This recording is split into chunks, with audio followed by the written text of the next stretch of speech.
is always within reach. Visit frankkeenbmw.ie today.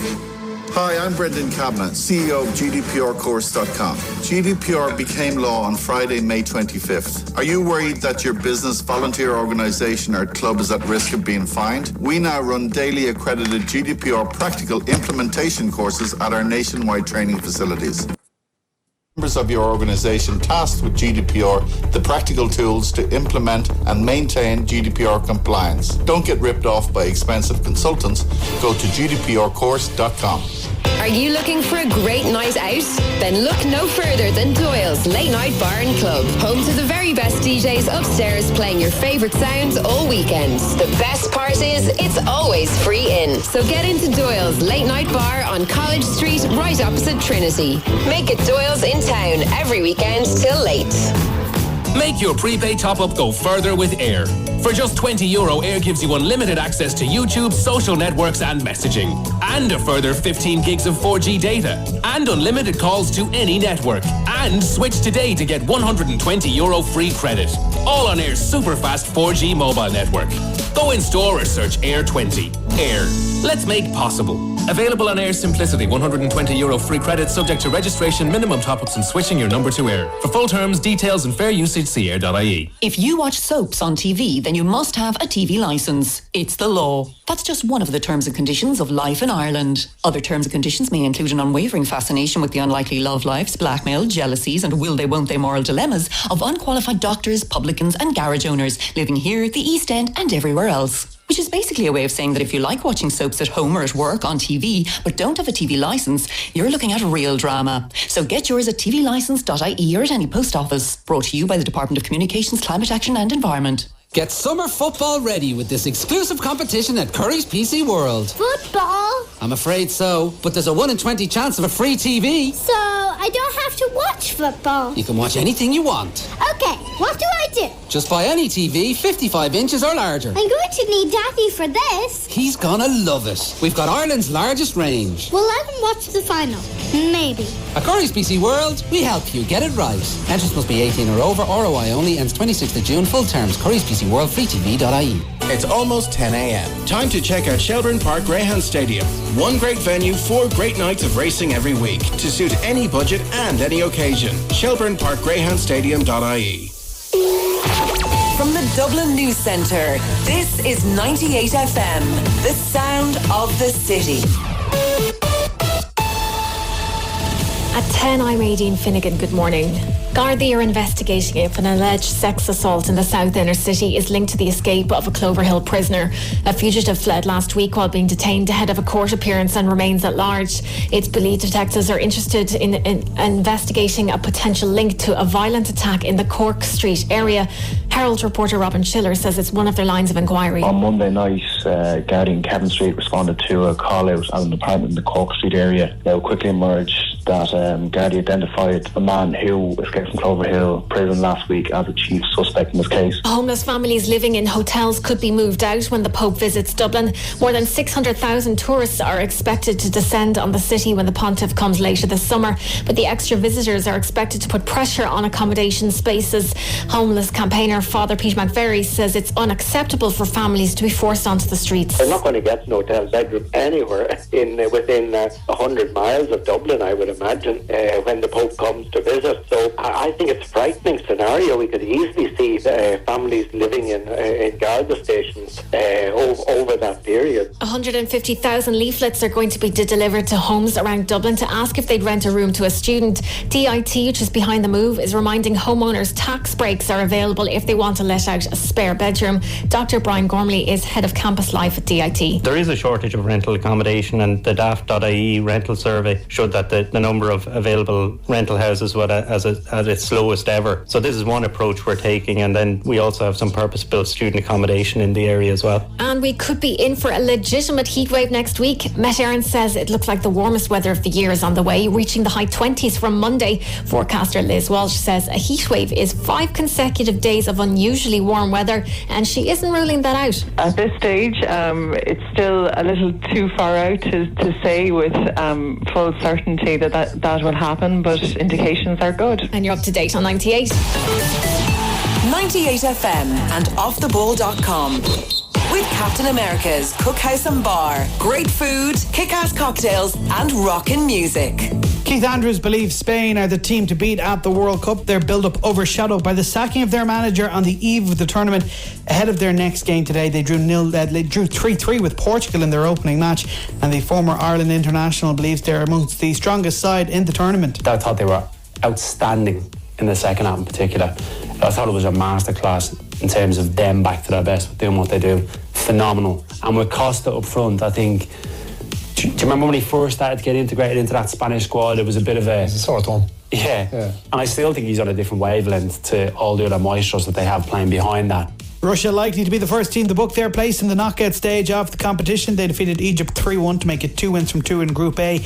Ahmed Fahi gifted the host the lead with an own goal before Denis Cheryshev and Artem Zayeb hit the back of the net. Senegal claimed their first World Cup win since 2002 with a shock 2-1 victory over Poland. That was in Group H yesterday. There was also an upset at the Mordovia Arena where Japan were 2-1 winners over a Colombia side. The first man sent off at this year's World Cup. The action in Group B resumes later. It's Portugal taking on Morocco at the Luzhniki Stadium. That's the early game from 1. The Group A action continues then at 4. Uruguay up against Saudi Arabia. Then at 7, Spain back in action and hoping to get their first win at the second attempt when they play the unlikely leaders of that group, Iran. While Dublin are looking to get back to winning ways in the Bord Gáis Energy Leinster Under-21 Hurling Championship. That's in the final. The boys in blue face Wexford at Parnell Park at 7:30 this evening. Kilkenny meet Galway the other semi-final at the same time. For offtheball.com sport on 98 FM with Captain America's Cookhouse and Bar.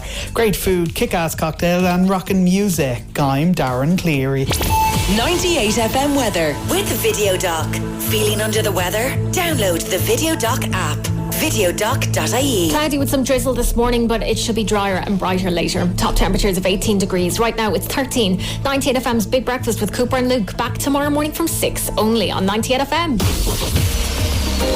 The following show is controversial and contains content you may find offensive. Listener discretion is advised. 98 FM. This is 98 FM's Dublin Talks with Adrian Kennedy. It's Wednesday. Good morning, Dublin. I'm Adrian Kennedy. And between now and midday today, this is 98 FM's Dublin Talks. The mid-morning talk and phone-in show for Dublin, by Dublin, about Dublin, everything and anything to do with this city that we live in. If you want to get in contact with us, you can text or WhatsApp the programme on 0877 98 98 98. Better still, call us.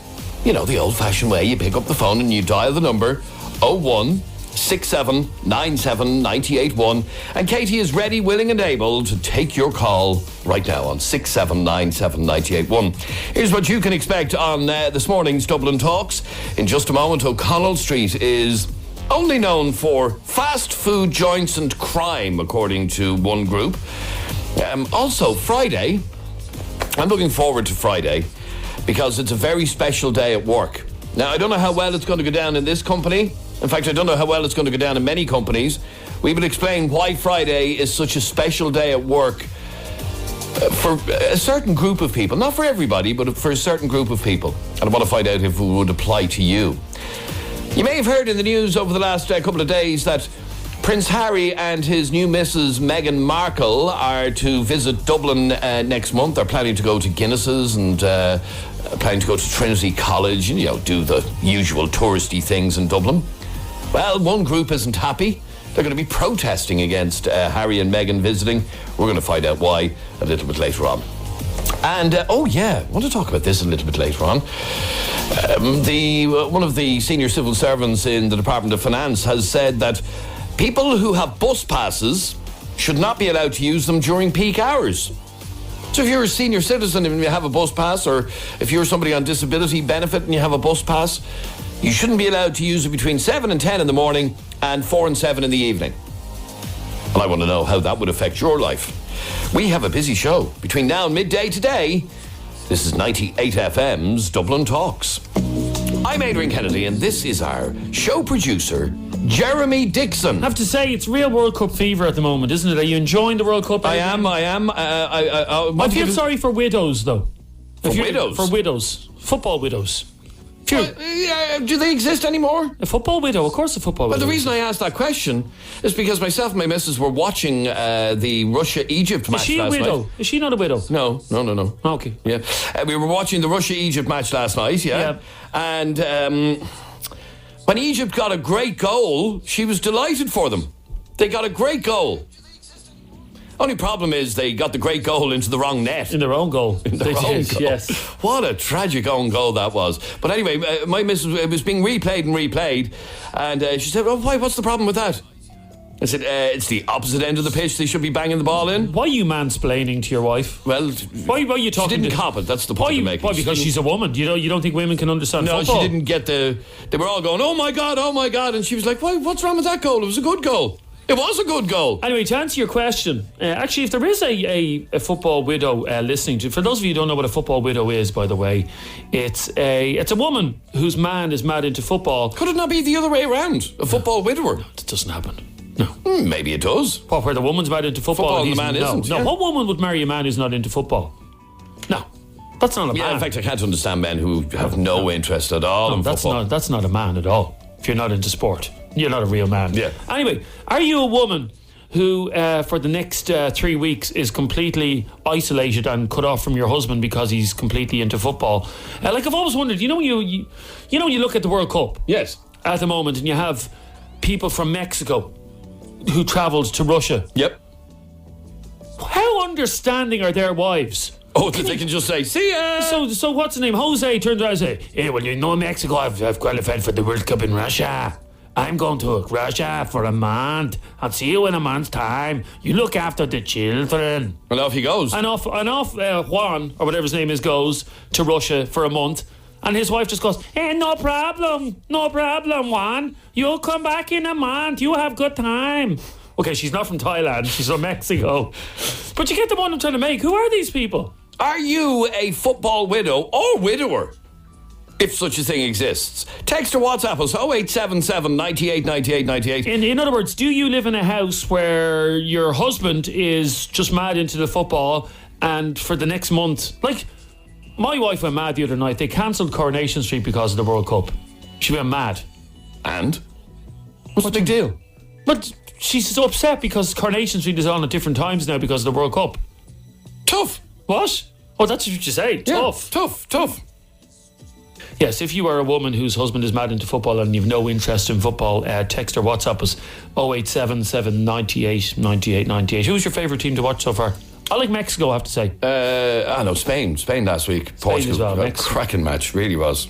My favourite match so far. Actually, bad news. The Mexican team playing in Russia the other day, tragedy in Russia for the Mexican team. A couple of the players had their cars parked outside the stadium and they were robbed on them. Oh no. Yeah. One player in particular, brand new car parked outside the stadium, this Mexican player, and it was robbed on him while he was playing the match. Wow.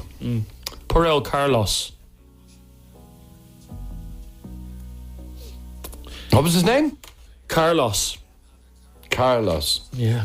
There he was playing a football match, came out, and his Mercedes was gone. It's a brutal joke. Anyway, if you are a football widow, I would love to hear from you. You can call us on 679 981. You can text or WhatsApp us 0877 98 98 98, because I know it is a time of year when a big tournament like the World Cup is on that an awful lot of people dread. Although it's probably slightly sexist to suggest that. That's why I said a widower. If you are a football widower, in other words, if you're a bloke whose missus is watching the football morning, noon and night, again, you're probably in the wrong kind of relationship. Why? What? The woman into football, the man not into football. No. How sexist of you.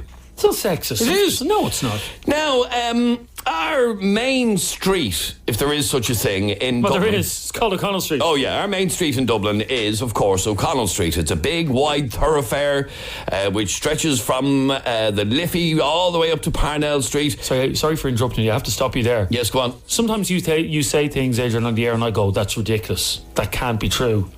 Just want to read out a text message there. Adrian, I'm a man and I hate football. My wife is watching all the matches. We found a football widower. I knew one existed. Yep. One? And what were the chances we'd find this person? We'll talk to him in a Anyhow, second. yes, our main thoroughfare in Dublin is a lovely wide street. By any standards in the world, it's a lovely street. It's lovely and wide. It has the Lewis running up one side of it, blah, blah, blah, blah, blah. Yes. But it's not a popular street. Why? No, headlines in the news today that will upset a lot of Dublin people. Dublin's O'Connell Street is only known for derelict buildings, fast food joints and crime, according to one group. This organisation have said that the capital's main street gives a bad impression to visitors, and they warn today that the historic street has descended into antisocial behaviour. They're probably not wrong, should they not? No. I've always felt, and I've felt this for years, O'Connell Street is a kip. It could be the nicest main street in the whole of Europe if we actually did it properly. It could be. Yeah. Has the potential to be. It's a beautiful wide street. I have always believed they should have run the Lewis up and down both sides of O'Connell Street and then pedestrianised the street and make it a nice place to be. Yeah, my image of O'Connell Street has always been people sitting out at, like the Ramblas. And have you ever been to the Ramblas in Barcelona? Yeah. Where, you have artists selling paintings and you have people out sitting, eating croissants and stuff like that. Mind you, that's not much use in the pissings of rain. Although who eats croissants in Spain? They don't. But anyway, yes, no, that's what if I were a planner, that's what I'd be doing with O'Connell Street. Yeah. I'd have had the Lewis go up and down both sides of it. Yeah. And I'd have had maybe one lane of traffic on each side, like Las Ramblas has. Ramblas doesn't have any traffic. It does. It does on the side, single lanes on each side. You're right, yeah. And then a big, huge pedestrian area in the middle of it. Yes. Well, according to this group, it's just known for fast food restaurants, crime and derelict buildings, and they want to do something about the situation and clean up the city. And in fact, they have said that a classic example of this is Las Ramblas in Barcelona, where you have public seating and markets, and also in Rome, where fast food restaurants are incorporated into local architecture. It's a horrible street. I'm a proud Dub, I have to say. I'm a proud Dublin person, but I find O'Connell Street, it's full of scum. It's full of drug addicts. I'm not saying drug addicts are scum, by the way, but it's full of drug addicts. It's full of people who would take the eye out of your head. You're afraid to take your phone out on O'Connell Street, and it's full of fast food restaurants. It is. I wonder how many there are. Let me think. 1, 2, 3. At least 10. At least 10. There couldn't be. Yeah, there is. At least 10. Really? Yeah, there is. Up at the... well, hang on. Yeah, let's count them. Okay, I'm going to do it in my head. Let's all count them visually and see how many there are. Yeah, go on. 1, 2, 3. And then 2 over the others. No, I think 12. At least 10, anyway. Text or WhatsApp us now, 0877 98 98 98. And here's what I want to ask you. I want to ask you a question, okay? And it's a one-word answer, okay? And I want you to text in. When you think of O'Connell Street, what one word pops into your mind, okay? Right, okay, yeah. See, but we didn't discuss this during the meeting, we didn't. No, there you go.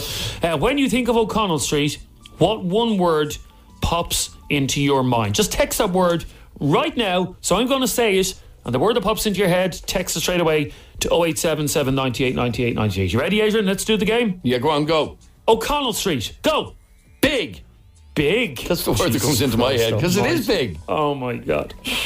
Is that the best? You had 4 hours. I had 4 hours, and that's the best word you could come up with. Big. Okay, here's a suggestion. O'Connell Street, scumbags. Yeah, that's probably 2 words, though. Yeah. Or it's a hyphenated word. O'Connell Street, kip. Okay, we'll take some of your calls on that in a moment. Keep the text coming in. When you think of O'Connell Street, what do you think of? Okay, text or WhatsApp 0877 98 98 98. Oh, O'Connell Street, avoid. O'Connell Street, spire. O'Connell Street, drugs. Yeah. O'Connell Street, dangerous. O'Connell Street, disappointing. Okay, keep them coming. 0877 98 98 98. When you think of our capital's main street, what is the one word that pops into your mind? Because this particular group want to change the image of O'Connell Street, and I think the main way... I would fully support them, I have to say. I think the main way to do that is get rid of all the fast food restaurants off it. And as well, I know there's fast food restaurants along Las Ramblas as well, by the way. No, there's not. There actually is. But there's one McDonald's on Las Ramblas. Yeah. My other issue with O'Connell Street is, and I know they're nice shops and all that, but I hate those shops with the the Wolf Tones playing on the speakers and they're selling. Okay, Carol's. Well, again, in Las Ramblas, there's loads of tourist shops as well. Carol's is a tourist shop. I know. They're everywhere in the world. I know. Back to the World Cup, and we were talking about football widows. We actually have on the line a football widower. Ed. Adrian. Ed, actually, before we talk about you being a football widower, O'Connell Street. Kip. Oh, yeah, right, okay. Now, you are a football widower in that your missus is watching all the football and you're not. Well, I was cleaning the oven last night while she was watching the match. And Adrian believes you're only half a man. That's what Adrian said. No, you said that. Oh, I said that. Yeah, you said that, yeah. And are you not into football at all? No, I just don't get it. It just goes completely over my head. But she loves it. She was sitting down watching the match. There was lots of cheers and ooh, coming from the living room last night. Yeah, that was after the own goal. Now, hang on a sec, lads. There was a lot of oohs and ahs coming from my living room at about 11 o'clock last night as well. Well, your young lad wasn't well, was he not? In your dreams. Yeah, in my dreams. So I'm just trying to picture it, Ed. You're on your knees in the kitchen with your marigold gloves on, cleaning the oven out, and your wife is in the living room watching the match. Yeah, but on the positive side, I do have a really clean oven this morning. Yeah, you need a clean oven in fairness. And a really happy wife because she was watching the football. Yeah. Exactly, yeah. Well, was she supporting Russia or Egypt last night? I don't think she was really supporting any. It was just to actually watch the match. Yeah. But, there was lots of oohs and ahs coming out of it. And what's your deal that you don't get football? Are you into any sports? Oh yeah, I mean, I have my own sports, but soccer just goes completely over my head. I've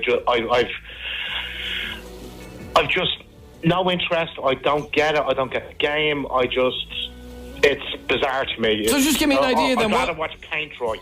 Just give me an idea then. What sort of sports do you like? I'm very much into hurling. Oh yeah, okay, very good.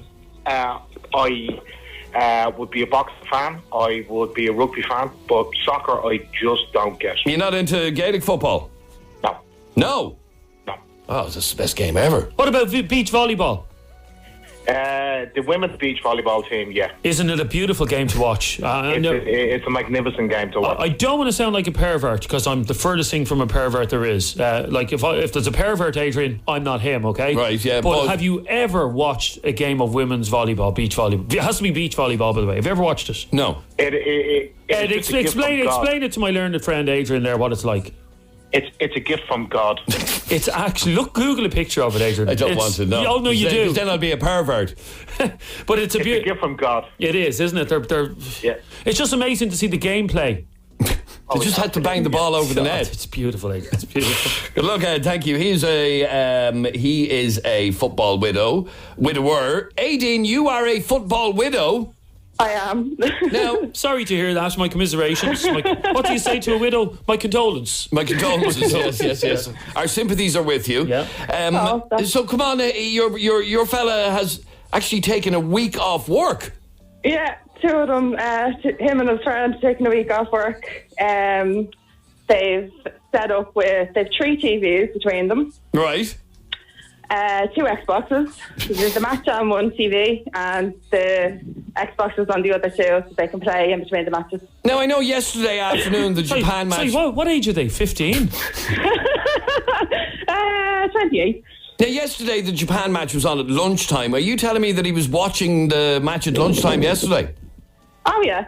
Watching the match at lunchtime. Half-time, few games a fortnight. You see, with the World Cup being in Russia, the times, if you'll pardon my French, are poxy. They could be worse. Yeah. They could be worse. They're not conducive to the working man's day, Adrian, because we're working 9 to 5. Yeah. And what a way to make a living, by the way. Yeah, it is. But some of these matches are on during the workday. It's inappropriate. It's always the way. It's inappropriate. It's always the way. Not if when it's the in World Cup America. is on. If it was in America, it'd be happy days. Yeah, but anyway, so he has literally taken time off work.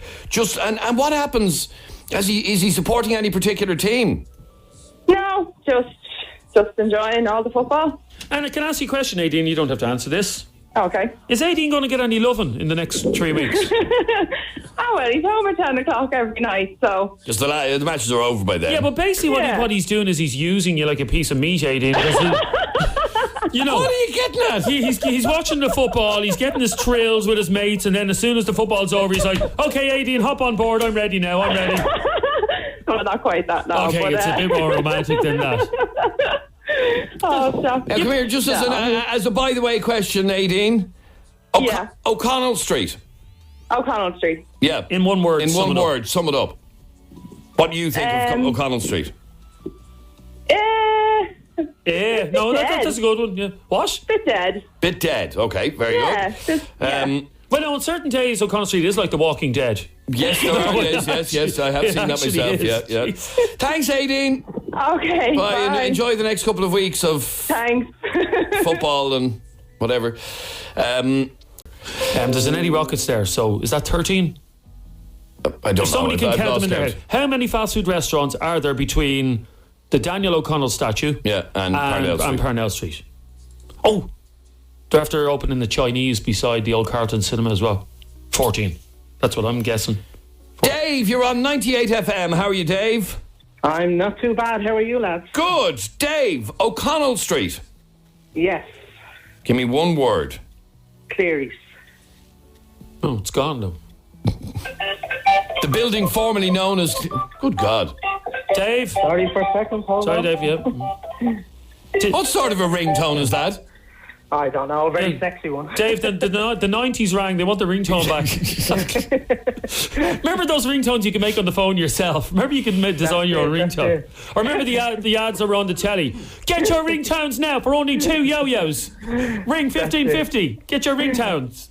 Anyway, sorry, yes, Cleary's, the most famous building on O'Connell Street, other than the GPO, I'd say. It's been there for all of our lifetimes. Now, for pity, it's not Cleary's anymore, and I'm dying to see what they actually do with that building. Hotel. Yeah, I know, but what's keeping it? That's what it was originally. I don't know. I had a brother-in-law who worked in it. Yeah. In Cleary's, he worked in the sports department. Right. And he got laid off like everybody else, God love them. Well, he would have left years ago. Oh, right, he left before it closed. Yeah, but it would always remind me of O'Connell Street, would be Cleary's. But I have to say, you and me both, but I'm curious to know, 3 years later, it's 3 years since it closed. What is keeping them so long and doing the place up and reopening it and doing something with it? Seems like an awful shame to... The only thing that building is used for now is different stickers on the front windows. That's it. That's it, yeah. It hasn't been used for anything since. But generally, do you find O'Connell Street, do you find it an embarrassment as a main street? I do. Yeah. I think in the line of business I'm in, I bring customers in on an odd time. Yeah. And I think you see it more so when you have people with you, more so than when you're in an hour every day of the week. Okay, so the one word that summarises O'Connell Street for you is Cleary's. Under the clock at Cleary's. Under the clock at Cleary's is right. Is that not McDowell's, no? Yeah, no, that's the Happy Ring House. Yeah. Well, Under the Clock at Cleary's, I think, was a famous one as well. It was. Okay, here's some more. Are there any trees on O'Connell Street? Yeah, there is, right around Cleary's there. There's a whole square of trees in front of the GPO and around Cleary's. Okay. Yeah, which are kept very well. That's a lovely little square there. Sorry, someone is now claiming, Adrian, the amount of fast food restaurants on O'Connell Street, you're both wrong, lads, is 18. That can't be right. 18 fast food restaurants. Really? O'Connell Street equals... Beirut, says one of our listeners. That's not fair on Beirut. No, I'm sorry. Can't stand over that. My God, it just shows you that this group are right to be starting a campaign because... okay, here's a few words that summarise... Yeah, I don't get the top one there. O'Connell Street, sausage. I don't think you can buy sausages in O'Connell Street. Of course you can, somewhere. No, you can't. Must be somewhere you can buy a sausage. Why would you get a sausage on O'Connell Street? To throw it up O'Connell Street. So you go into a restaurant. Yeah, can I have a sausage, please? Buy a sausage. You can go into Besthoff's or Burdocks or whichever one is on They do O'Connell Street. fish, they don't do sausages. You can get sausages as well, yeah. Can I have a sausage, please? Yeah. Why do you want a sausage on its own? Yeah. To throw it up O'Connell Street. Now, I'd urge you to pick it back up again and put it in the bin when you finish. I know, let the birds eat it. Okay, let's see if another couple of words. Donuts. Yeah, the little Diddy donuts there, just as O'Connell Diddy Bridge. donuts, yeah. Snooker. Snooker? That's not a word I'd associate with O'Connell Street, I have to say. Snooker. O'Connell Street, what's the connection? But if you walk up O'Connell Street, you probably get battered with a snooker cue at some stage over your head. O'Connell Street, avoid. O'Connell Street, dirt. O'Connell Street, pennies. Beggars. Dump. My God, there's nobody likes the street. According to Avril, I think you're making this up. Avril is saying there's a KFC on O'Connell Street. Is there? No, that's on Westmoreland Street. Yeah, there's no KFC. No, there's one on trust Westmoreland me, Street. If or- there was, Adrian would know about it. That's how I know it's on He'd Westmoreland know the Street. exact coordinates, the opening hours, everything. That's how I know it's on Westmoreland Street. Okay, so there's no KFC on O'Connell Street. No. Okay. Okay, keep. Wow. There is not one positive statement. But the nicest word I had to describe O'Connell Street, one of our listeners texted in, history. And obviously there is a lot of history around O'Connell Street. But it's been let go to rack and ruin, hasn't it? That's the problem with it, yeah. Now, Peter, it was you that described it as Beirut. Yes, lads, how are you getting on as well? You don't like O'Connell Street, no? Lads, I'd avoid it like the plague, to be honest with you. Yeah. Now, I hate to tell you this, lads. Beirut is actually a beautiful city now. It is, yeah. Now, back in the day, it was being bombed left, right, and centre. But the capital of the Lebanon, Adrian, is actually one of the most picturesque cities in the world. It's called the Riviera of the Middle East or something like that. Yeah. Well, I'll tell you one thing, lads. O'Connell Street, I wouldn't even bring my kids near the place. I'd be afraid of my life to go into it now. Really? Yeah, it's an absolute kip. Every time I go into the place, I just want out of it. I actually feel sick when I go into it. It's kind of embarrassing, isn't it? It's very embarrassing. I'm down in Cork an awful lot, and the main street in Cork is Patrick Street in Cork, yeah? Lovely. And what a lovely street that is. Yeah, it is. I was down there about 2 years ago, and it's really Yeah, it's a lovely street with all of the big shops on both sides of it. It's a lovely wide street. Yeah. Got lovely lights on it, and it's a really nice street, and we could learn a lot from them. It's a really good, friendly atmosphere in Cork. It is, That's yeah, the way absolutely, it used to be like that in O'Connell Street years ago. I used to remember walking down past the GPO and that, and you'd look up at somebody and they'd nod their head to say hello. Now you won't. You keep your eyes to the ground and just keep walking. But even on O'Connell Street, like it's, as I said earlier, Peter, there's people who you wouldn't look at. They take the eye. They take the eyes out of your head. You're right. And a lot of bus people on O'Connell Street as well. A lot of bus people. What's bus people? People who only use buses. I use buses. Bus people, they're called. Hey, I got on a bus on O'Connell Street yesterday. You're a bus person. These are bus people, Adrian. People that only use buses. Thanks, Peter. We could learn an awful lot from Patrick Street in Cork as to how to have a proper main street, because it's a really nice street. Now, one that's called Serena. There's a Brown Thomas on Patrick Street in Cork, yeah. It's a lovely street. Finally, Serena, O'Connell Street equals? Scaldies. I haven't heard that word in years. No, Any change? Can I bum a cigarette off you? That's what they say. Would you believe, this is not a word of a lie, on O'Connell Street yesterday, waiting for the bus, down the Parnell Street end, and as I'm standing there, somebody came over and said, "Here's a fag, will you?" That's what they said. That's exactly what he said, yeah. Voice. Yeah, he did. Do you use O'Connell Street at all, Serena? Yeah, I was driving down this morning. You were driving down O'Connell Street this morning? Yeah. I counted, there's 15 restaurants I got. Okay, give them to us, 15. There's McDonald's, Eddie Rocket. Hang on, so there's two McDonald's. There's two McDonald's, yeah. Two McDonald's, there's Eddie Rocket. There's an Eddie's, yeah. There's like Supermax on the corner. Yeah. Supermax, yeah. There's like a Chinese restaurant on the second story of Burger King. Yes, there is. Yeah. Oh, there's Burger King as well. Yeah. There's Burger King as well. Yeah. Is there two Burger Kings? There is two Burger Kings. Yeah, there are. There are two Burger Kings. Yeah. There's also the McDonald's further up on the left. Yeah. And then there's like a cafe on the right hand side, the corner. And will that count as fast food? Cafe Nero's, isn't that what it's called? It used to be Kyle Moore. Would that be no, I wouldn't call that fast food per 1, se. 2, 3, 4, 5, 6, 7. That's only 7 though. We're missing a load. Yeah, there's a few like kind of on the second story, so I don't know. Oh, there's a Beshoff's. There's a Beshoff's, yeah. Yep. Yeah, okay, we write Beshoff's down. What else, Adrian? I'm trying to think now. And there's only, believe it or not, Serena, there's only one restaurant on O'Connell Street. You know what it's called? Flanagan's. Yeah. Well done, Adrian. Flanagan's, Yeah, well done. Yeah. How did you know that? I like Flanagan's. If it's anything to do with food or booze, Adrian will just know about it. And do you find it a dirty street? Yeah, I used to go to school in town and I just avoided it. I always kind of stayed up Grafton Street area. Now, are there schools in the city centre? Yeah. Yeah. Stephen's Green. What school did you go to, Serena? The Institute. Oh, which is on Leeson Street. Leeson Street. There's Loretto on the Green. Oh yeah. When I left transition year, Serena, and I wanted to go to the Institute to do the Leaving Cert because I wanted to get good points, and you know what my parents said to me? What? Said, I can't afford to put you in the Institute. Oh, yeah. Poor Jeremy. It's what's it about $3,000 a year or something? Is it? It's a bit more than that, yeah. Oh, really? Did you get a better Leaving Cert by going to the Institute? Yeah, much better, yeah. Yeah, my kind teachers. of more academic focused than. Yeah, my teachers didn't give, like Adrian's teachers, my teachers didn't give a hoot how we did in the Leaving Cert. They didn't give a fiddlers. Thanks, Serena. 679798. And sorry, the bottom line from that whole conversation is this group are right to be starting a campaign to try and improve O'Connell Street, because everybody that we've spoken to, there wasn't one positive comment about the street. But someone texted in, and it's why it's been puzzling me for the last couple of minutes. Someone texted in, when I think of O'Connell Street, I think of Supermans. And I'm like, what's he talking about? But he obviously means Supermax. Yeah. And finally, but I associate O'Connell Street with preachers, says John. What does he mean by preachers? Oh, yeah. Down around the Spire, you get a lot of, like... What?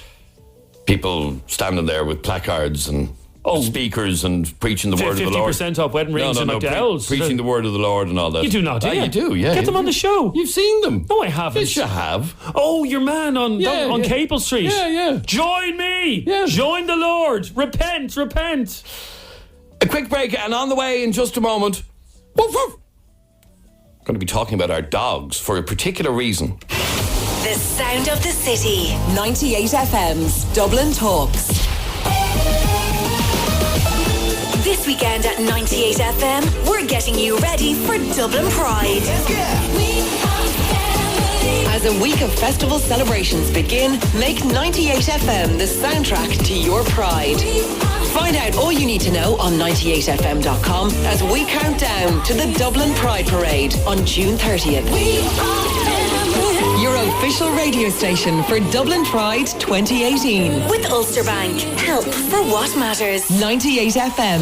The Irish Drift Championship returns to Mondello Park on July 1st with €20,000 going to the winner. Don't miss the most exciting edge-of-your-seat motorsport in the world. Prize fight at Mondello Park July 1st. Tickets available online and at the gate. See mondellopark.ie for more. Sandyford Mazda, your #1 South Dublin Mazda dealer. Call in and test drive your new Mazda during our sales drive time event from the 6th to the 16th of June. From the Mazda 2 to the all-new CX-5 SUV, we have the complete range to suit your needs. 1 year's free road tax for every Mazda purchased during our drive time event. Think Mazda. Think Sandyford Mazda. Leia Healthcare are for the tumbles, jumps, and bumps tonight. That's why we're jumping on this trampoline, talking about their exclusive free kids offer on Flex 175 Explorer, where you only have to pay for one of your kids' health insurance, and the rest goes free. Like me and me. No matter how many brothers and sisters you have, it's good to live. Free kids by Leia Healthcare. Leia Healthcare, looking after you always. Insurance provided by Ellipse Insurance Limited, trading as Leia Healthcare. Leia Healthcare Limited, trading as Leia Healthcare and Leia Life, is regulated by the Central Bank of Ireland. A kid is defined as a dependent aged under 18. Connor could cook 3 dishes: beans, toast, and beans on toast. He also made a mean microwave popcorn. But last month he helped 5 people rent out their property with Sherry Fitzgerald, and another 6 the month before that. You may not recommend him as a chef, but as a letting agent, he has exceptional local knowledge and really cares about getting the best outcome. Sherry Fitzgerald, the agent you'd recommend to a friend. Letting your property? Visit sherryfitz.ie. The World Cup is here and Toads is testing your World Cup knowledge. Name the 1966 World Cup mascot. Think you know? Head over to our Facebook page and comment your answer for the chance to win some fantastic prizes. Toads, sure you don't need luck when you're already Irish. The Easy Living Interiors summer sale has arrived. And why are we so excited? Because this year it's our biggest summer sale ever. Bedroom, dining, living, accessories. Give your home a complete makeover with a must-have leather sofa, stylish Italian dining set, or luxury pillow top mattress. Whatever piece is on your home wish list, it's now more affordable than ever at Easy Living Interiors. Sandyford, Globe Retail Park Nace and Navan Retail Park. Summer sale now on. Aiken Promotions present Boyzone. Thank you and good night. The Farewell Tour 2019. January 24th, 3 arenas. Tickets from 4405 go on sale this Friday at 9 a.m. It's only words, and words are all I have. In association with The Star and Dublin's 98 FM. 98 FM's Dublin Talks. With the new look Des Kelly Interiors. Sleep soundly with high quality bedding. 98 FM. It's Wednesday's Dublin Talks. This is 98 FM. I'm Adrian, and that man there is Jeremy. Jeremy, yes, you dog? What? Have you a dog? Have I a dog? Yeah. No, I don't. I'm a cat. Come on, Adrian. We've discussed this on the show before. I know. Well, then this doesn't apply to you. I find dogs appalling animals. Appalling animals. Then this doesn't apply to you, but could apply to many. Bosses in Ireland. Are you listening upstairs? Bosses in Ireland have been urged to let employees take part in Dog Friendly Ireland Day this coming Friday. Yeah, Friday the 22nd of June. The Dogs Trust Ireland initiative is part of a wider push to make the nation more doggy friendly. Company bosses across the country have been urged to let their employees bring their pets to work this Friday for a one-off Bring Your Dog to Work Day. The initiative, which is being promoted by Dogs Trust as part of a wider push, blah, blah, blah. And I want to know, well, do you think it would be suitable for me to bring Sparky into work, say, on Friday? Now, who's minding Sparky during the day? Is Sparky at home? My missus is at home, yeah. Okay, she's at home. So there's no need really for you to bring him in. No, but this is encouraging bosses to let you bring your dog to work. Now, Sparky's a great dog, so I could have him here on Friday, and every now and again he might go in the background, but that'd be grand, wouldn't it? Well, some people have said the show has gone to the dogs anyway. Yeah, so, so maybe having a dog might actually... Okay, there are some jobs that obviously... Oh, there's Sparky. But imagine doing the show and you're trying to talk about serious issues and this is going on in the background. Shut up, Sparky! Shut up! I'm sorry. Sorry, can I just say my Sparky doesn't sound quite that macho? No, Adrian's dog has a very effeminate bark. He does. It's like one of those little battery-powered puppies you used to get in Hamley's toy store, isn't it? Anyway, obviously there are many jobs that it's just not practical to bring your dog to work. For example, a surgeon. Yes. A surgeon couldn't bring his dog into the operating theatre. Or just picture this. Picture a midwife, yeah? Push, the baby's coming. I can see the baby's head. Shut up, Rover. I'm trying to deliver a baby here. Come on, push. I can see the head. Shut up, Rover. Okay, so there are some jobs that you clearly can't bring your dog to work. It's not practical. It's just not. But what I want to know is, do you work in a job where you could bring your dog to work on Friday? So Friday is a Dogs Trust initiative encouraging bosses to allow us to bring our dogs to work this Friday, yeah? Do you work in a job where you could bring your dog to work quite easily? I'm trying to think of a job. And if so, what is that job? I'll give you another job that you couldn't bring the dog. Crane driver. How would you get the dog up the top of the crane? The poor thing. It'd be difficult, yeah. A bus driver. You couldn't bring the dog to work if you're a bus driver. No, you just have to squeeze him into the cabin beside you. Okay, does anybody work in a job where it will actually be feasible and like my missus could bring a dog to work very easily? Could she? She works in a veterinary. Oh, right, yeah, that'd be grand, yeah. In fact, if she brought a dog in, it wouldn't even be noticed. What's going on here? Yeah, okay. I'd love to hear from you. Text or WhatsApp us on 0877 98 98 98. I want to find out about jobs where it's actually practical to bring your dog to work. For example, sorry, Katie just said a vet. Moving on. Obviously a vet is one that you could bring your dog to work. What other job is it actually feasible and practical to bring your dog to work with you? Text or WhatsApp right now on 0877 98 98 98. 0877 98 98 98. Okay, Peter's been on Facebook. What about a milkman?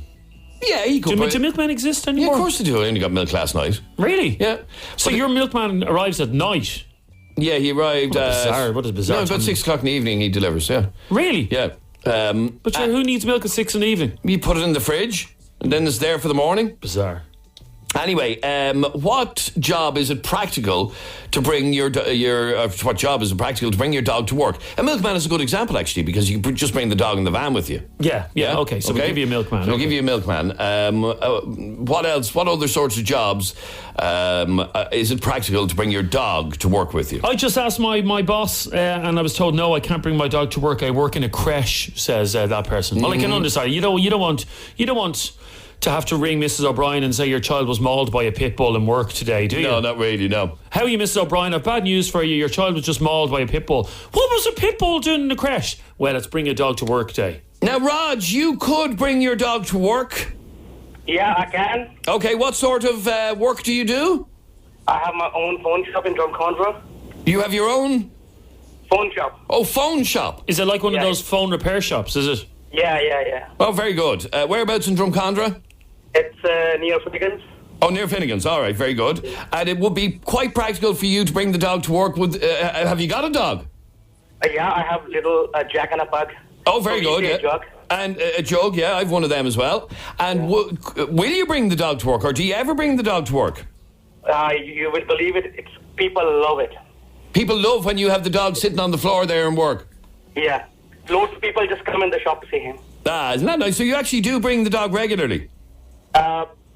You would say 4 days out of 7. So he come Monday, Tuesday, whenever he wants. He's the boss in the house. All right, so he wakes up in the morning and says, right, I'm going to work with you today, Dad. Yeah, you can actually go on my Facebook and see he's sitting on the chair. People have his pictures. Lovely. Okay, what's the name of your shop in Drumcondra? It's AA Phone Accessories. AA Phone Accessories, yeah? Yeah. Is that near Pizza Express there in Drumcondra? Is that where that is? It's just beside the canal. Yeah, I know it well. Oh my God, yeah, there's your Facebook page. And what's the dog's name, did you say? Sona. It's amazing how the standards are different in other countries, Adrian. I was in Mexico a couple of years ago, and everybody has the dog. You go into a greengrocer's and the dog is literally licking the bananas behind the counter. Like, it's disgusting. But that is OTT. My dog just sits in the counter. Yeah, and obviously it won't be any bother if he licks a few phones because he'll just clean them. All right, very good, Rog. Thanks very much indeed. What job is it actually practical to bring your dog to work on Friday? Here we sell an Android TV boxes for €99 in AA Phone Accessories. I'll be there straight after work. What? See you later, Rog. Have you got I'll give you a special discount. Oh, very good. special I'll be there at discount. about 2:30. All right. He's not going to be there at 2:30 in the morning. He could be. They do. They work somewhere else. They really do. Yeah. Now, where am I going? I'm going to... By the way, those men are geniuses. Have you ever watched them, those people in the phone repair shops? Unbelievable, yeah. Being able to take a screen apart with a little screwdriver. Geniuses. Scotty! Hello. How are you, Scotty? How are you? Good, Scotty. Now, what job is it practical to bring your dog to work? Dog walker.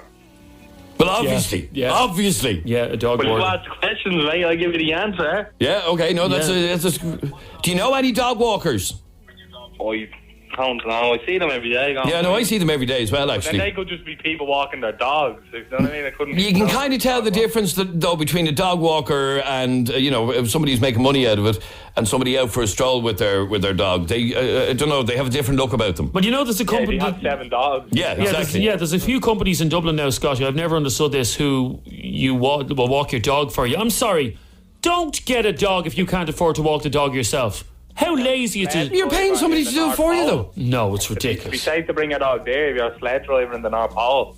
It would, yeah. But I don't know, Scotty, correct me if I'm wrong, I don't think we have many sled drivers in Ireland. Do we, Adrian? Not that I'm aware of. Have you ever met a sled? There was back when the snow was there, wasn't there? So hang on, you had your dog pulling you around Killinarden on the back of a sled? I did, but shamefully I had a big sled in the Archer Terrier, so I didn't go too far. Good man, Scotty. A gardener could bring their dog to work on Friday? No, they'd ruin the garden, would they not? Depends on how well behaved your... So what time is this taking place Friday. on Friday? The whole day? The whole day, yeah. And where does your dog go for a poo? Ooh. I mean, do you really want your dog crapping all over 98FM's lovely carpets out there? It'd improve the state. Yeah, you could bring it down to News Talk and you could crap all over their carpets. That's fine. Isn't it, though? You couldn't bring your dog to a brewery. He'd be an alco before the end of the day. Tony, what job is suitable for bringing your dog to work? Courier. A courier? Yes. Not if he's on a push bike. No, but see, it's good in 2 ways because, if you have a little dog, it's grand. He's a bit of company on a long journey. Yeah, okay, yeah. And then if you're in the city centre and you've a big dog, no one's coming near the phone. Yeah, okay, fair enough. Yeah, okay. So a courier could bring the dog. The window cleaner and leak slip brings his dog everywhere in the van to all the estates. She just sits in the van or sits in the gardens. You never see him without her. Isn't that lovely? See, I don't think that's an appropriate job to bring a dog. You don't want. Imagine getting your windows licked. What? Imagine having your windows licked. No better way to get them cleaned by a window licker.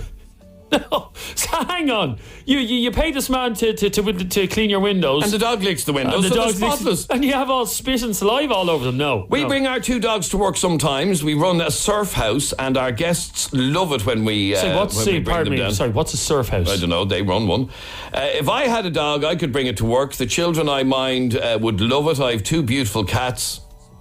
Yes, Adrian, 2 beautiful cats. Because you know the way you want cats all put down and stuff like that. Yeah, and one last one. Let me see, where's this one gone? Oh, yes, when I'm minding my brother's dog, I bring him to work as I'm a golf course groundskeeper. That's okay. Yeah, okay. That's fair enough.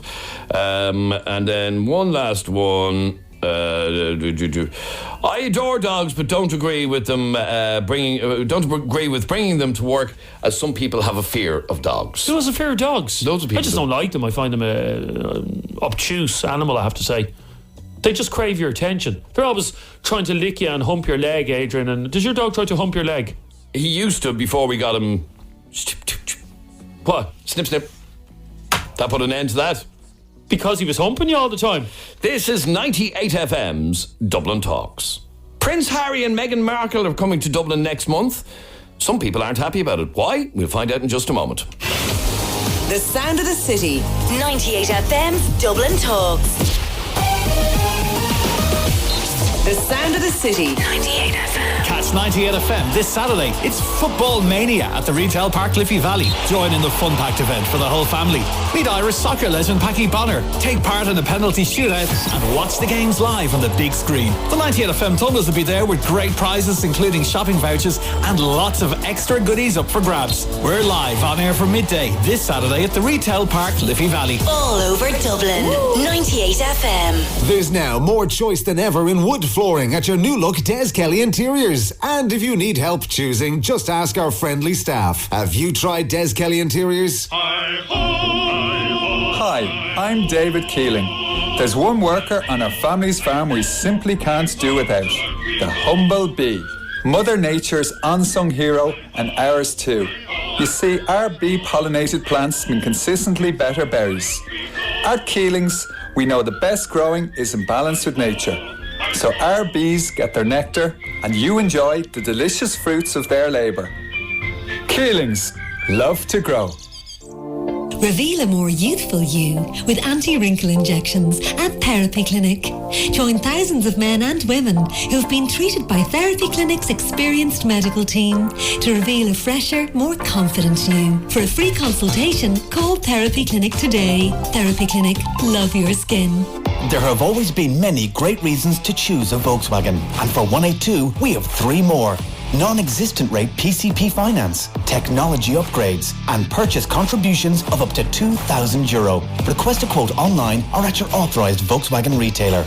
We make the future real. Conditions apply. Purchase contributions only on finance contracts. Offers only available on models registered by July 31st. Volkswagen Bank GmbH Branch Ireland is authorised by the Federal Financial Supervisory Authority in Germany and regulated by the Central Bank of Ireland for conduct of business rules. What's 7-Up Free Summer Refreshment all about? Well, we could tell you.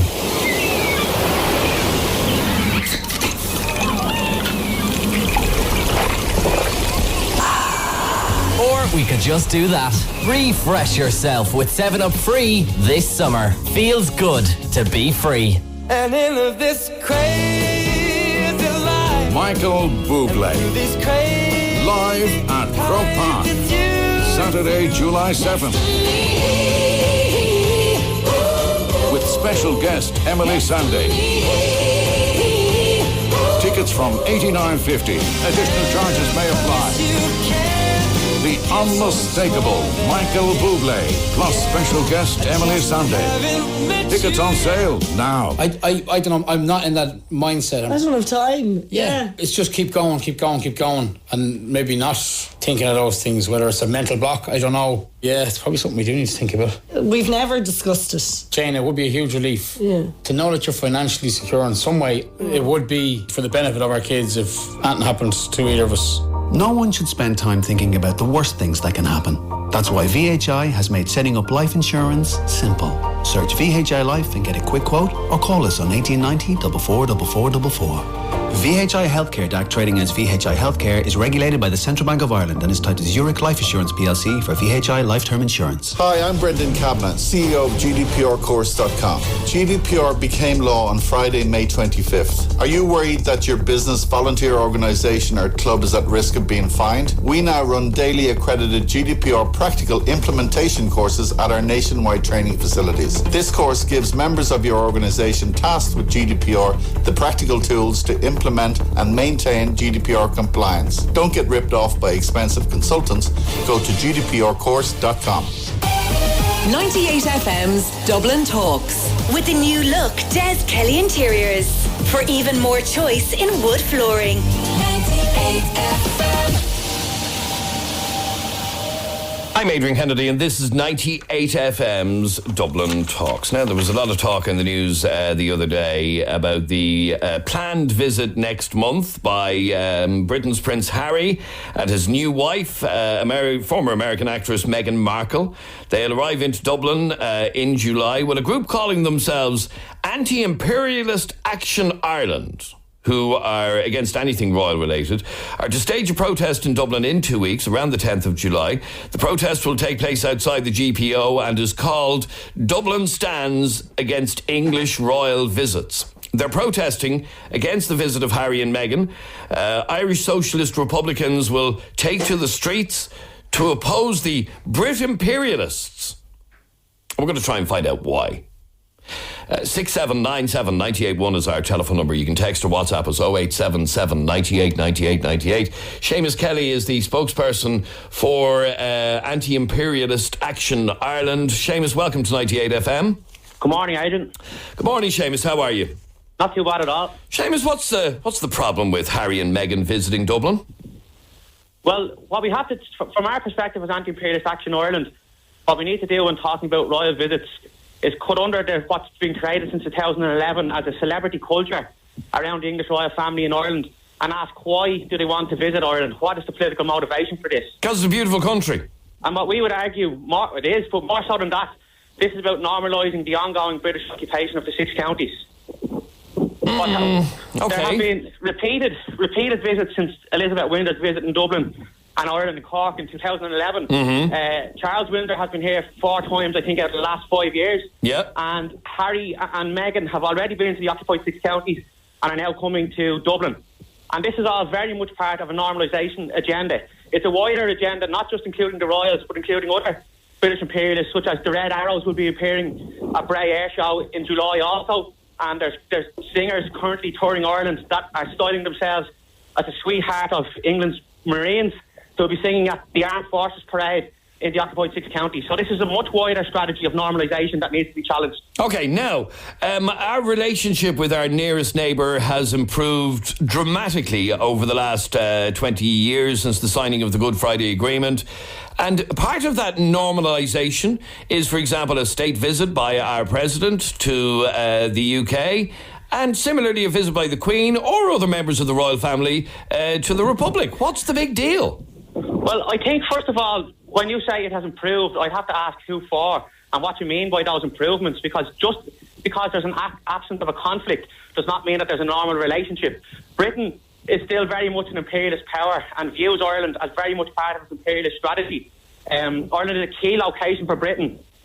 With its wars of conquest in the Middle East, with its current Cold War by Britain and the US against Russia, Ireland's very strategically important to them. So it's not just about presenting improved relations. There's very much a political and military strategy going on here by the British imperialists. So do you believe that the proposed visit of Prince Harry and Meghan Markle, or the Duke and Duchess of wherever they are, do you believe that is a sinister visit with sinister undertones? Yes, and I'll explain why. You're referring to them as the Duke and Duchess of Sussex, which is one of their titles. But on their wedding, they were also awarded an Irish title, the Baron and Baroness of Kilkeel. Kilkeel is an Irish town in the occupied 6 counties. So if the English royal family and the English imperialists had no interest in Ireland, why would they be accepting an Irish title? This is very much a strategy to try and normalise the English occupation of the 6 counties, to normalise British imperialism, and to sort of rehabilitate the royal family, who for a long time, both in England and in Ireland, Scotland and Wales, have been viewed as little more than a parasitic drain on society there. Okay, well, I'm going to take a very quick break, but after that break, Seamus, I want to find out exactly what you plan doing to protest the visit of Prince Harry and Meghan Markle to Dublin in July. It's only a couple of weeks away. They plan to visit Trinity in the Guinness Storehouse and so on. We'll take a quick break. We're back in just a moment. 98 FM's Dublin Talks with Des Kelly Interiors, where quality costs less. For carpets, wood floors, beds and mattresses. 98 FM. Sandyford Mazda, your number one South Dublin Mazda dealer. Call in and test drive your new Mazda during our sales drive time event from the 6th to the 16th of June. From the Mazda 2 to the all-new CX-5 SUV, we have the complete range to suit your needs. 1 year's free road tax for every Mazda purchased during our drive time event. Think Mazda. Think Sandyford Mazda.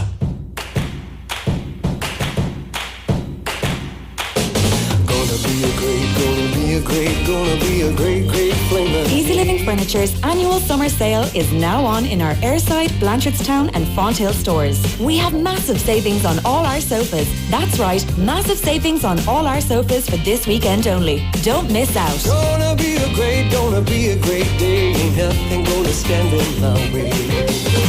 Summer is easy living.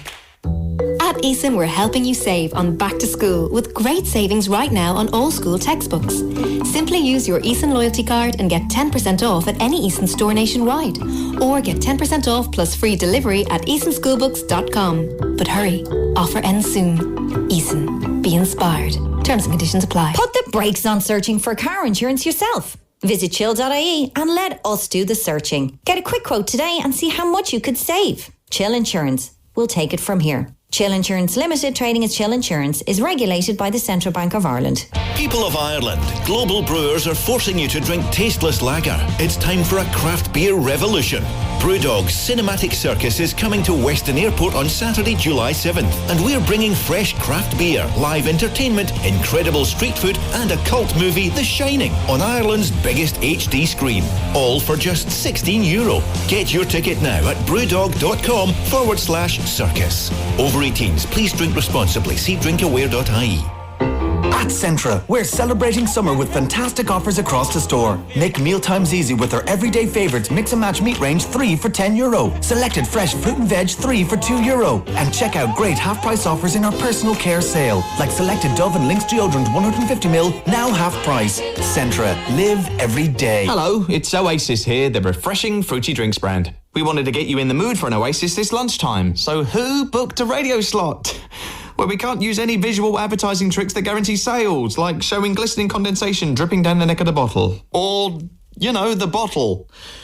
But at least you can't see I'm naked. Oasis, hashtag refreshing stuff. Imagine you could see a GP at a time and a place convenient for you and just pay €20. With VideoDoc, the online doctor service, you can. Book a €20 consultation with a fully qualified GP for online diagnosis and treatment, and when necessary, receive a prescription, download the VideoDoc app or register at videodoc.ie. VideoDoc, the 21st century house call.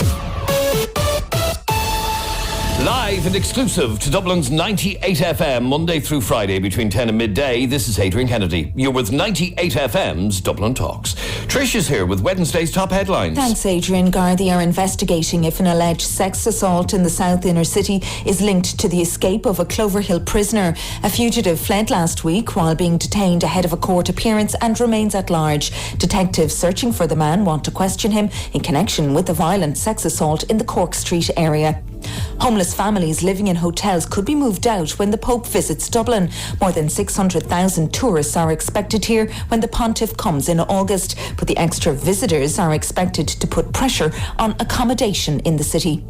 150,000 leaflets are going to be delivered to homes around Dublin to ask if they'd rent a room to a student. DIT, which is behind the move, is reminding homeowners that tax breaks are available if they want to let out a spare bedroom. And beer drinkers are set for a price hike over the coming weeks. Drinks company Diageo announced plans for an increase to their products, which will add at least 4 cents to the price of a pint. The average price stands at €4.50, with increases set to come into effect from July 2nd. And now you're up to date on 98. God, I'd love to know where you can buy a €4.50 pint. It's not around here anyway. Down the country somewhere. This is 98 FM's Dublin Talks with Adrian Kennedy. It's Wednesday morning. Good morning, Dublin. I'm Adrian Kennedy, and between now and midday today, this is 98 FM's Dublin Talks. If you want to get in contact with us, you can call us on 6797 981. Text or WhatsApp the programme 0877 98 98 98. A group calling themselves Anti-Imperialist Action Ireland are to stage a protest in Dublin in a couple of weeks. The protest will take place outside the GPO and is called Dublin Stands Against English Royal Visits. This is to protest at the proposed visit to Dublin in a couple of weeks by the newlyweds Prince Harry and his wife Meghan Markle. Now, here's what the palace said about their visit. The Duke and Duchess are looking forward to learning more about Ireland's history and experiencing its rich culture, as well as meeting the people who are shaping the country's future. Now, I know part of the visit will be, I understand, a visit to Trinity College. They also plan visiting Guinness's and I'm sure many other places here in Dublin and perhaps around the country. But this particular group is dead set against this protest. And on the line, I'm speaking with Seamus Kelly from the Anti-Imperialist Action Ireland group. Seamus, one of the very first texts that we got in from one of our listeners when you started talking and explaining your reasons for protest was, do these people not realise how out of touch they are? What do you say to somebody like that? Well, it's often tried to be said that the national question in Ireland is solved, but we would very much disagree with that, because there's still obviously an illegal British occupation in the 6 counties. Now, when people talk about out of touch, what our protest would be aiming to highlight is not only the ongoing British occupation, but also the role that British imperialism, and in particular Harry Windsor, has played across the world and in the Middle East. For example, Harry Windsor would have been on the front lines in Afghanistan and has boasted about killing people in Afghanistan in the Guardian newspaper. Britain is also very much behind the current war in Yemen, which is being led by Saudi Arabia, but it's British imperialism directing it, and they're also arming the Zionist state to a huge amount each year, which is obviously committing genocide in Palestine. Britain is also training troops of the neo-Nazis in Ukraine, so it's very much the fascist role it's currently playing in the world, and this protest will give people in Dublin an opportunity to highlight both the occupation of Ireland and the role of British imperialism around the world. Okay, so now it's not stuck in the past, it's very, very current. Okay, now Harry and Meghan, they're newlyweds. This trip to Ireland has been described as a mini moon, like a mini honeymoon. Why would you possibly object to that? Well, the point is that this is not about 2 individuals coming on their honeymoon. This is about 2 people who represent British imperialism, who represent an archaic family who believe they have a divine right to rule over the rest of us, which is just not true. It's something I absolutely reject as a Republican. They're going to come here, having been in the occupied 6 counties, and attempt to portray the relationship between Ireland and Britain as normal. And we're going to stand up just to say this is not a normal relationship between our countries, and it cannot be until Harry Windsor, his family, and the British government reject their claim of jurisdiction over the 6 counties. Okay, so they're not welcome as long as there is a British presence in Northern Ireland, and okay, I mean, again. But also, while Britain continues to wage its war of conquest all over the world, because Irish Republicans would stand in solidarity with the people of the Middle East who are being absolutely obliterated by Western imperialism, led by Britain and the US, and of course the EU have a role in that too. Okay, let me take some calls on this. Our telephone number is 6797 981. You can text or WhatsApp us 0877 98 98 98. Let me ask you, so Seamus, you're planning to hold a protest. What do you hope to achieve with this protest? The protest is just to give people an opportunity to stand against British imperialism. As you've already said, people think that the national question in Ireland is solved. They think since the Good Friday Agreement in 1998... Well, I mean, I have to say to you, Seamus, that was a democratic vote on both sides of the border. It was overwhelmingly approved here in the south. It was a separate vote. And it was majority approved up north. Just to speak to you there on that, there was 2 different votes. The vote in the South was not on the Good Friday Agreement. It was about removing Articles 2 and 3 from the Free State Constitution. Correct, yes. Separate vote. Yeah, but that in itself that in itself removed the constitutional claim to the 6 counties. But there was never a real constitutional claim from the Free State on the 6 counties. The Free State was set up in 1922 to suppress our republic that was proclaimed in 1916. And we would view the 1916 proclamation and the First Dáil, the 1919 democratic programme, as still standing in Ireland. That is the rule that we should be under, not the British imperialist rule in the 6 counties or the Free State rule in the 26 counties. All right, let me take some calls on this. Our telephone number is 6797981. Text or WhatsApp us 0877 98 98 98. You're saying about Harry and Meghan visiting. Do you think that they should cancel their visit? Absolutely. Do you think they will cancel their visit? I think they should cancel their visit because they still claim the occupied 6 counties. If Harry Windsor was to give up his claim over Ireland, if he was to reject the history of his family, he'd be more than welcome to come here. But while he continues to call himself the Baron of Kilkeel, an Irish town in the occupied territories, he's absolutely not welcome. While he continues to boast about killing people in Afghanistan, he's absolutely not welcome. Why would the Free State government want to welcome someone who has boasted about killing individuals in Afghanistan? It's absolutely shocking. I was in Kilkeel only recently, and I don't know if you've been there in recent years. It will be one of the most unionist towns in the whole of the north, and that was very obvious when I was there a couple of weeks ago. So what? He's the Baron of Kilkeel. He's no right to claim jurisdiction over any part of Ireland. People in that village of Kilkeel are very happy to be part of the United Kingdom. They're entitled to claim their identity as British, but the people in Kilkeel are as Irish as you or me. Ireland is a 32-county country, and Britain has no right to claim jurisdiction over the 6 counties. Okay, stay there for a second. Paul, you're on 98 FM. How are you, Paul? Hi, Adrian. Good, thank you, Paul. Paul, you're from the north? I'm from the north, but I live in County Meath. Okay. I live and work here, and Seamus has got on there, right? I'm from the north, and if there was a border poll tomorrow, most of the nationalists would vote to stay with Britain. Because why? Because of what the payment, free school up the north, free school dinners, free health service, free doctors, free prescriptions. Most of the nationalists would vote to stay in the north. And I am a nationalist from the north. Does that sadden you, or does that make logical sense that for economic and financial reasons people would vote to remain within the UK? Well, that's up to everybody's own point of view, but it saddens me, but that's just the way it is. Most people, I know people up there would say, I wouldn't want to go under Irish rule because we have to pay for everything. That's just the way it is. Now, recent opinion polls, Seamus, have shown that if there were a border poll up north, it wouldn't pass. Well, Adrian, the border poll is a red herring. It's part of the framework of the Good Friday Agreement. The last democratic vote in Ireland was taken in 1918 in the general election, and people overwhelmingly voted in support of the 1916 Republic, and that led to the establishment of Dáil Éireann. Okay, but I don't wish to hark back, but we are talking about 100 years ago. The demography, the demography of this island has changed dramatically in 100 years. But importantly, it was the last time that the Irish people got to vote as a single unit. The border poll, as you're describing, is an internal 6-county settlement. It's only up for people in the 6 counties to vote on. So that can't be taken seriously as a way to solve the national question in Ireland.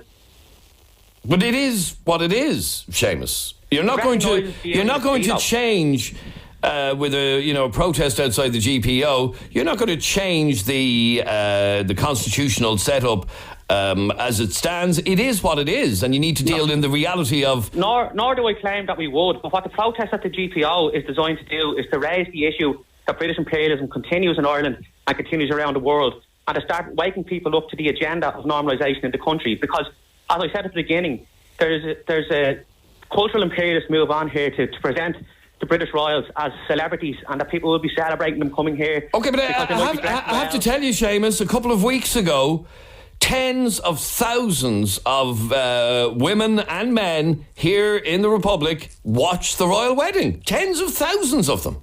They did. So they view them. Part of cultural imperialism. But they view those people as celebrities, or whatever word you want to use. And And I've spoken to people who think it's great that that Harry and Meghan are going to be visiting Dublin. They think it's a celebrity visit.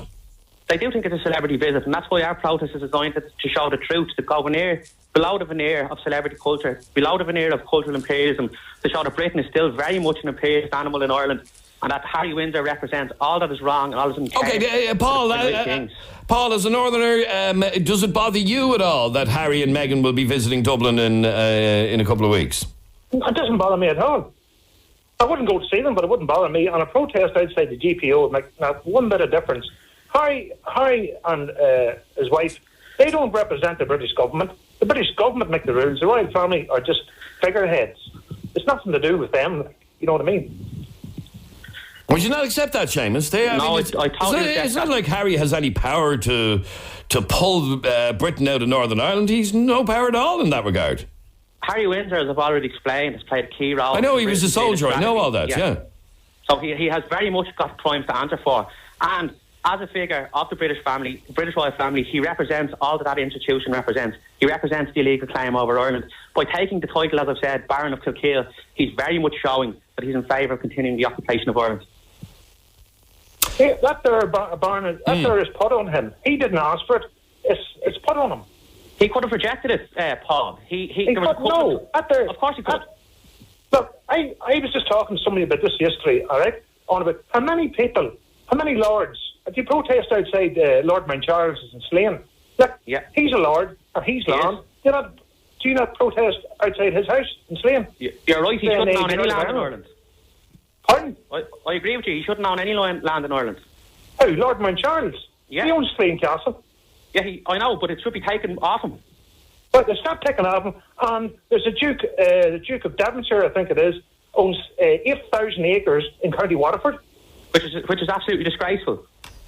How did these people get the land? This is what you have to ask yourself. This is 2 centuries of conquest in After Ireland. the Land Act, when the Irish Republic was set up, most of the land was taken off them, but it wasn't taken off these people. And I don't know. You have to wonder why. But Paul, just to come back to your question there about the Baron of Kilkeel, this was, as you say, awarded to him by his grandmother, Elizabeth Windsor. And why would she decide to award him an Irish title? Why was his brother William also given an Irish title? And the reality is because the British royal family, despite what you're saying there, are absolutely up for keeping the occupation going. They want to keep Ireland as the jewel in their crown. They don't want to be... So I have to say to you, Seamus, there are some that believe, and possibly rightly, that the Brits would love to get rid of the North if they could. They just can't, because the people in the majority in Northern Ireland don't want to leave the United Kingdom. But if they could, especially with Brexit and all the headache that the border is causing for them, they'd love to get rid of it. You're exactly right, Adrian. You're exactly right. Yeah, I think I am, yeah. Sorry, yes, go on, Seamus. I would totally think that the ordinary English working class want rid of Ireland. I don't think they want to be holding another country in occupation. But successive British Prime Ministers, from David Cameron to Theresa May currently, and the Queen of England, by her actions, has shown that they want to keep the Union intact. Both with the threat of Scottish independence. Only because the majority of people in the 6 counties wish to remain part of the United Kingdom, including, as Paul says, many, many nationalists. Yes, and by the way, Britain is not an honest broker in Ireland. It's an imperialist power. That is an absolute fudge. You've seen from the Scottish independence campaign, the Tory party, the Conservative and Unionist party, which is their full title, absolutely want to keep Ireland as part of the empire. Look, the only reason why the British government won't have a border poll is one reason and one reason only. And if you don't know what it is, you must be stupid, because I'll tell you what it is. It's to hold the 10 DUP votes in the House of Parliament that hold that government together. That's exactly the only reason they're not having a border poll. As I said, a border poll is a red herring. It's part of the framework of Britain's legislation in Ireland. The Good Friday Agreement is not something that I would be championing. But what the reality is, Britain wants to hold Ireland because as it removed itself from the European Union, it needs to continue to have a strategic importance in the world, and Ireland gives it that corridor to the Atlantic and all other reasons that it wants to hold on to the occupied 6 counties and continue to control the 26 counties by having... They've absolutely no control over the 26 counties now. Of course they do. How? They control us through their financial institutions, through their multinationals, through the absolute fawning over the royal family from the Free State government. Like, I mean, don't forget, the Parliament in Leinster House was established by the Government of Ireland back in 1920, and a British Act of Parliament in Ireland.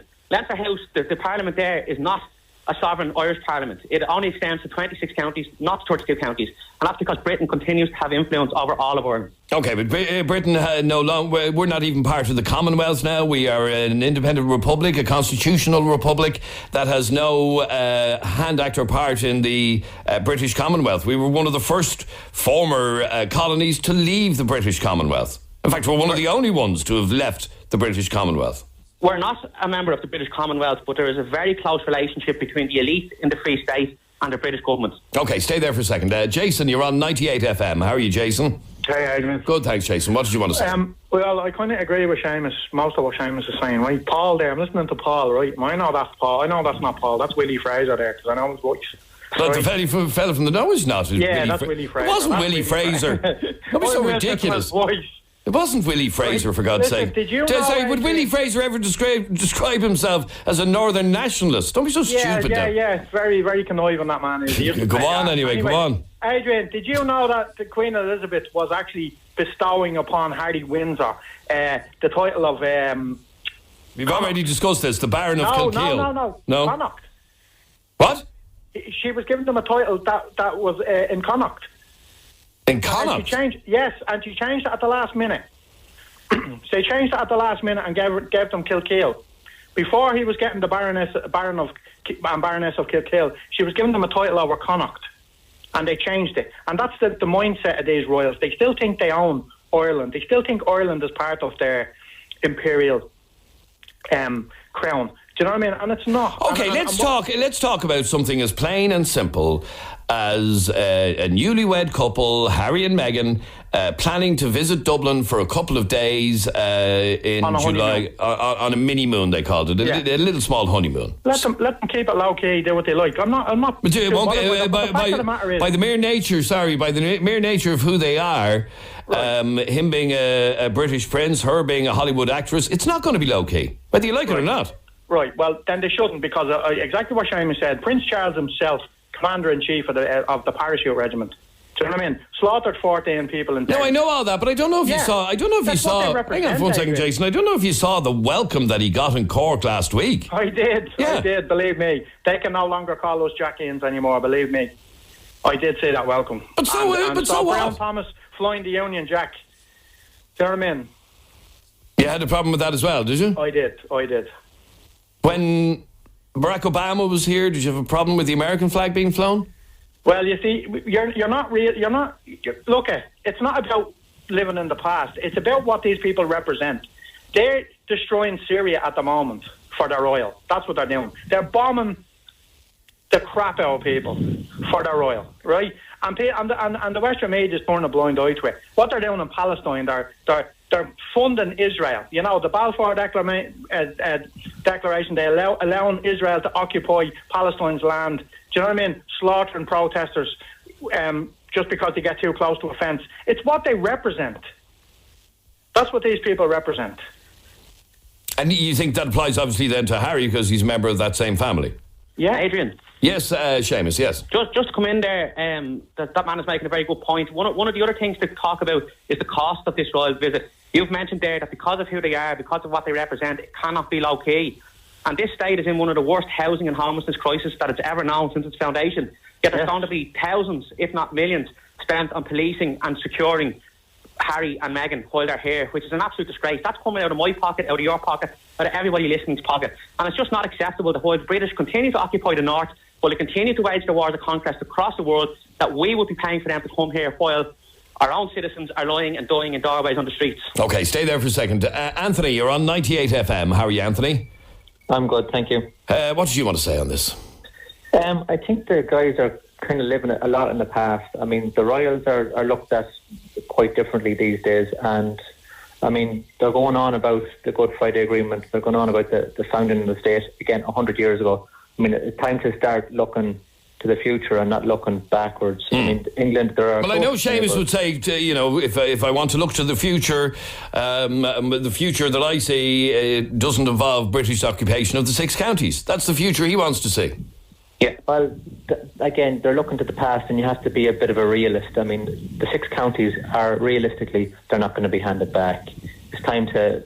I mean, the writing's on the wall there. It's not going to be handed back. There's not going to be a referendum on a border poll. There's not going to be a hand back. Seamus, the British occupation of the North is technically here to stay. Okay. So, and Seamus, just one other thing, and this is another by the way.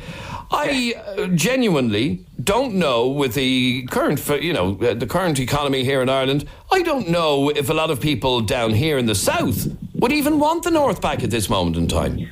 But you see, these are red herrings, because there has been polls after polls done that have shown that the people of Ireland want to be a single unit. In theory, on paper, yeah. But in practicality, if you were to reunite the 6 counties with the 26, the northern economy could drag us down again. Well, we have a right for people to live free from imperialist oppression. It's not a pipe dream, and it's very much, just Anthony, I think it's very much not in the past. It's a very live issue. The issue of British imperialism in the world is a very live issue.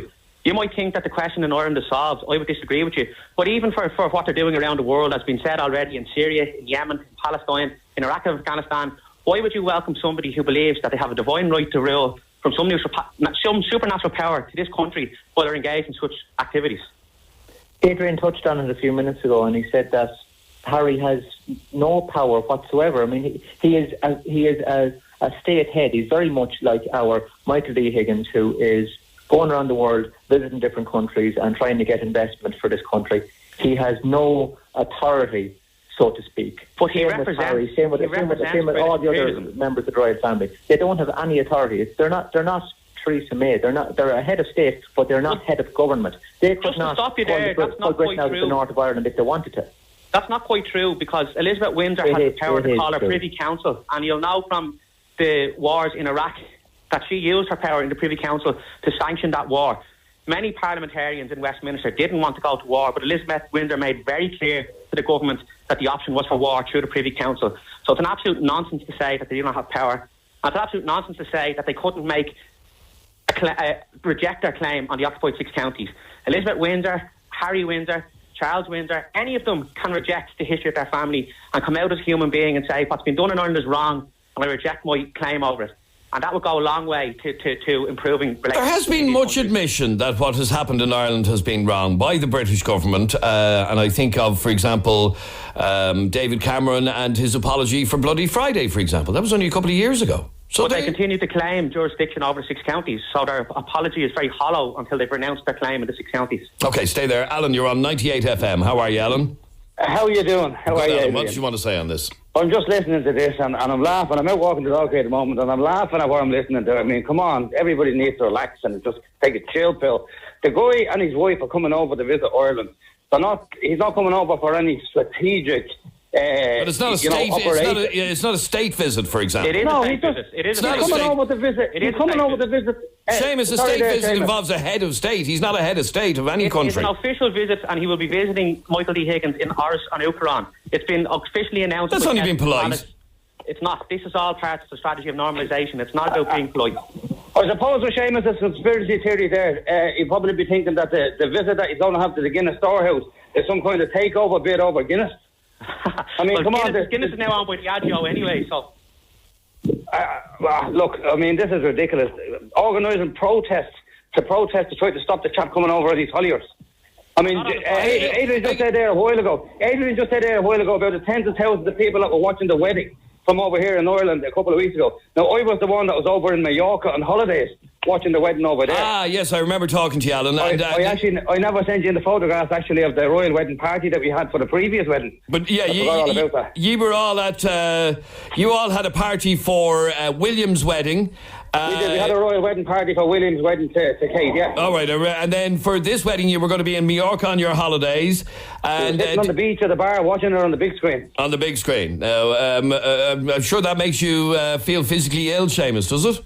No, I mean, Alan's entitled to any view that he wants to have, but he came on the show to say that he didn't mind that Harry and Meghan were coming to Ireland, and now we understand why, because he's politically supportive of the claim that Britain has over Ireland and politically supportive of the English royal family, so of course he's going to welcome them.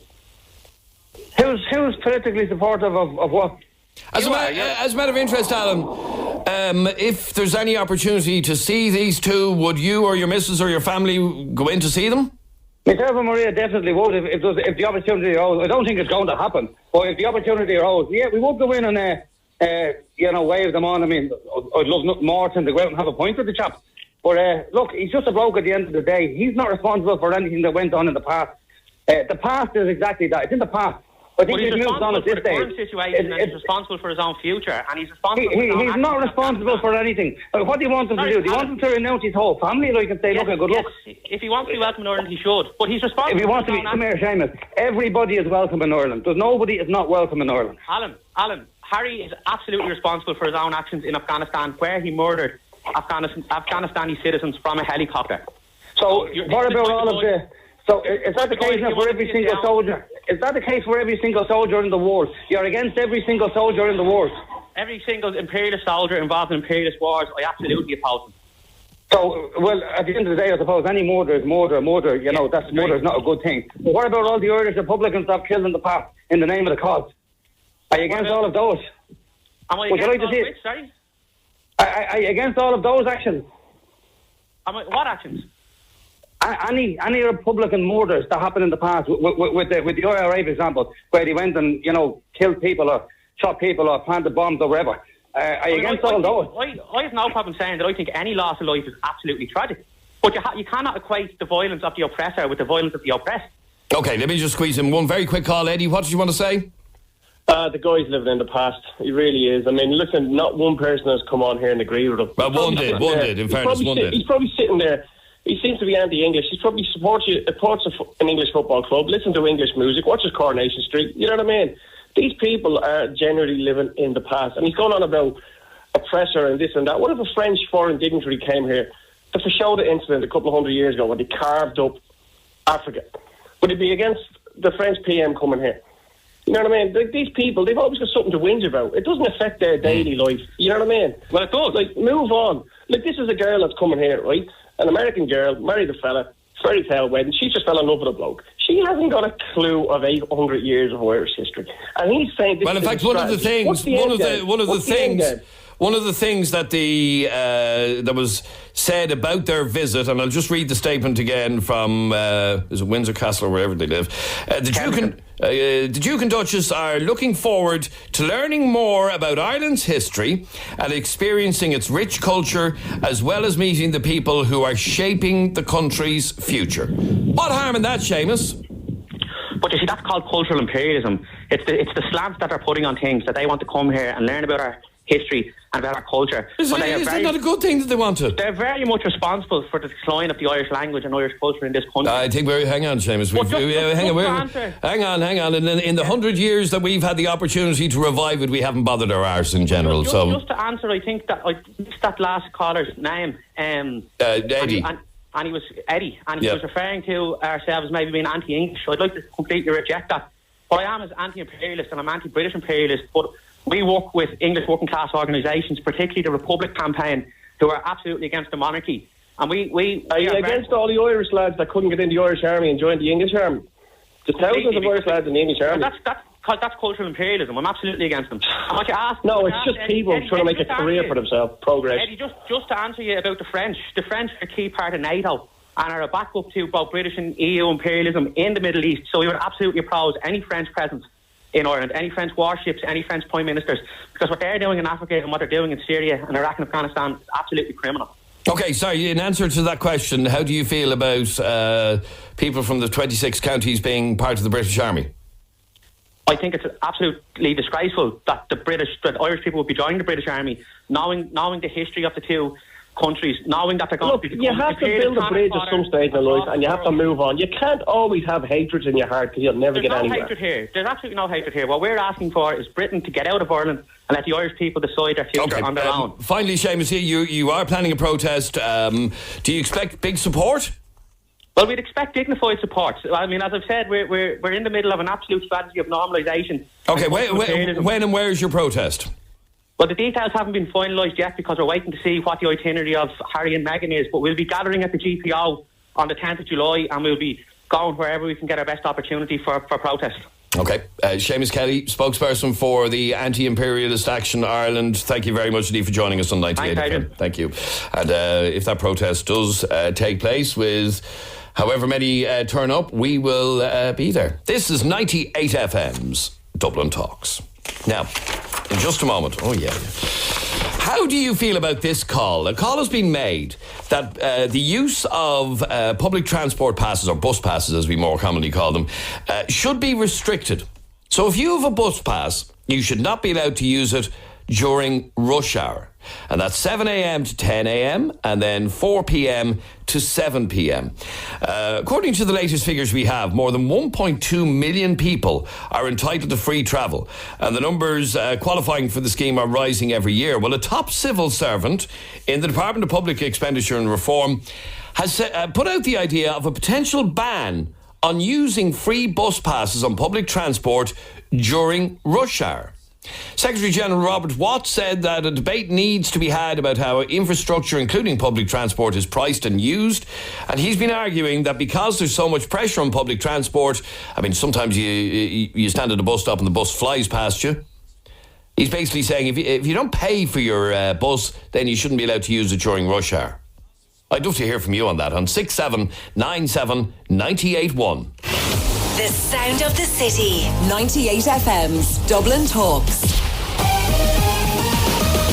Barry Dunn. 98 FM. I'm here this afternoon from midday, proving that once again we are the biggest concert station in the city by sending you out of the city July 7th and 8th to Kilrodry House and Gardens in Wicklow for the Groove Festival brought to you by Energia. It'll be your chance to see the likes of Fun Loving Criminals, Riptide Movement, The Stunning, Heather Small and many more. Barry Dunn with Pizza Hut Delivery. With dough made fresh and stored daily. Go ahead, taste the difference. PizzaHutDelivery.ie. 98 FM. It gets better when you bring great together. Air Broadband customers can now add a mobile plan with unlimited YouTube and social and 15 gigs of data and unlimited calls and texts. All for just €10 a month and all on a 30-day contract.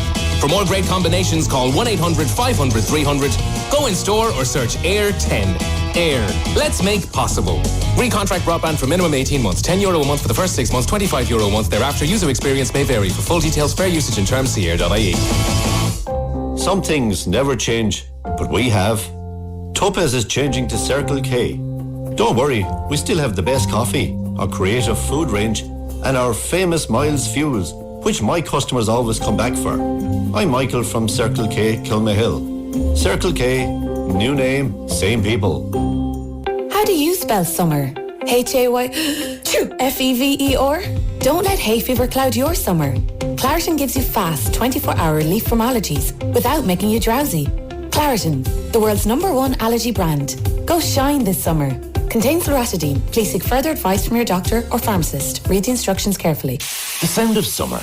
No, not the barbecue. My Irish skin after an hour of sun. But there's something even hotter than that. The SEAT Summer Sales event from the 18th to the 23rd of June. With offers like a free 3-year service plan and free product packs on selected models only when you order during the event. And that's on top of our incredibly easy ways to pay and scrappage offers of up to €3,000. Visit Brady's Dublin, Old Navan Road, Castleknock. The SEAT Summer Sales event, 18th to 23rd of June. What are you waiting for? Terms and conditions apply. See seat.ie for details. In today's Herald, we reveal the shocking violent past of the former UCD student who attacked 3 women in just 11 days. Double Olympic gold medalist Kelly Holmes talks to Herald Health about her battle with depression and what it takes to become a champion. Plus, win tickets to see the Dubs take on Laois in this weekend's Leinster final at Croke Park. The Herald, every side of Dublin. Get online before you get away. Get your travel insurance with chill.ie today. Chill Insurance Limited, trading as Chill Insurance, is regulated by the Central Bank of Ireland. They have a manager.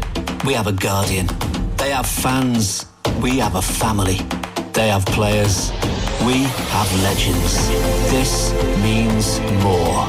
The new Liverpool FC away kit is out now. Buy it before the 1st of July from your official LFC club store at Ilac Shopping Centre, Dublin, and online at liverpoolfc.com/store, and receive a free €12 LFC retail gift card to spend in July. This means more. Here at M&S, we're committed to lowering our prices on the things you buy most often. That's why from this month, we're introducing M&S for Less. With M&S for Less, we're bringing down the prices of a huge range of your favourite products.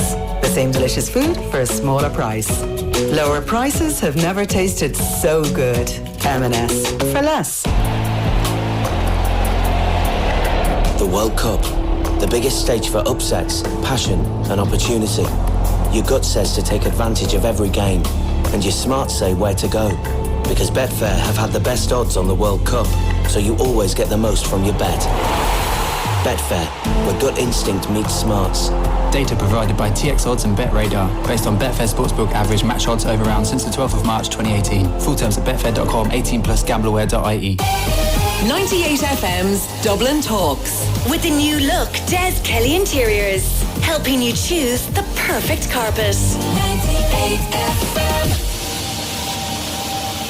If you use public transport to get into work in the morning, the Luas, the bus or the Dart, and again to get home after work, you will know how packed our public transport is.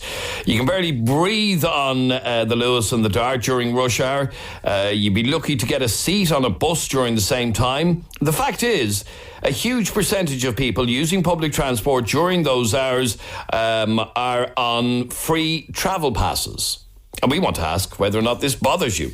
According to the latest figures, we've more than 1.2 million people entitled to free travel. And the numbers qualifying for the scheme are rising every year. Now, many people don't resent somebody who has a free travel pass. In fact, you'd love one yourself, wouldn't you? Of course you would. Well, a top civil servant in the Department of Public Expenditure and Reform has thrown out the idea of a potential ban on using free bus passes on public transport during rush hour. Secretary General Robert Watt said that a debate needs to be had about how infrastructure, including public transport, is priced and used. It's been argued that by banning people with free travel passes using public transport during peak times, it would create more space for commuters trying to get in and out of work. So if you have a travel pass and you want to use the bus at 8 a.m, well, you might have to pay for it. And we're asking, is this unfair? Or is it reasonable to say, if you're on a travel pass, if you have a free travel pass, use the bus after 10 o'clock in the morning when there isn't as much demand, so that people who have to pay for the bus can get on the bus and can get into work? Call me right now on 6797 981. Text or WhatsApp your opinion to us to 0877 98 98 98. 0877 98 98 98. Irene, you're on Dublin's 98 FM. How are you, Irene? Hello, Adrian. Good morning to you. Now, you contacted us to say you're very angry over this. Oh, very angry. Because the way I look at it is, there's people have hospital appointments, right, which is, you know what I mean? Yeah. And they have to use the public transport. And then you have people coming from the country who has to come up for chemo, and they could have a pass on the train. So what are you supposed to do with those people? I think it's a disgrace that this society is treating vulnerable people who's ill, you know what I mean, with a pass, wanting to have nothing, and the elderly. I think it's disgraceful. I remember years ago, Adrian, I don't know whether you remember yourself, that they did have that situation. You know what I mean? That they couldn't use the bus till 10 until 4, and it had to be changed because people couldn't get to hospital appointments. Do you know what I mean? And that's for the man out of the civil service. I'm sure he's chauffeur driven into his job every day. You know what I mean? Okay, so the reality of it is, Irene, if you have a hospital appointment, for example, and you've a bus pass and you've to get to the hospital, sure, just pay the €2 for the bus. No, that's not the point. The point is that it's there for people who require, which is our elderly population, right, and people who are quite ill. Right, that's what annoys me. And people should stop picking on the vulnerable in this country. And so that civil servant not to sort out the country more than worrying about a bus pass. You know what I mean? I'm sure he's got his more to do his time.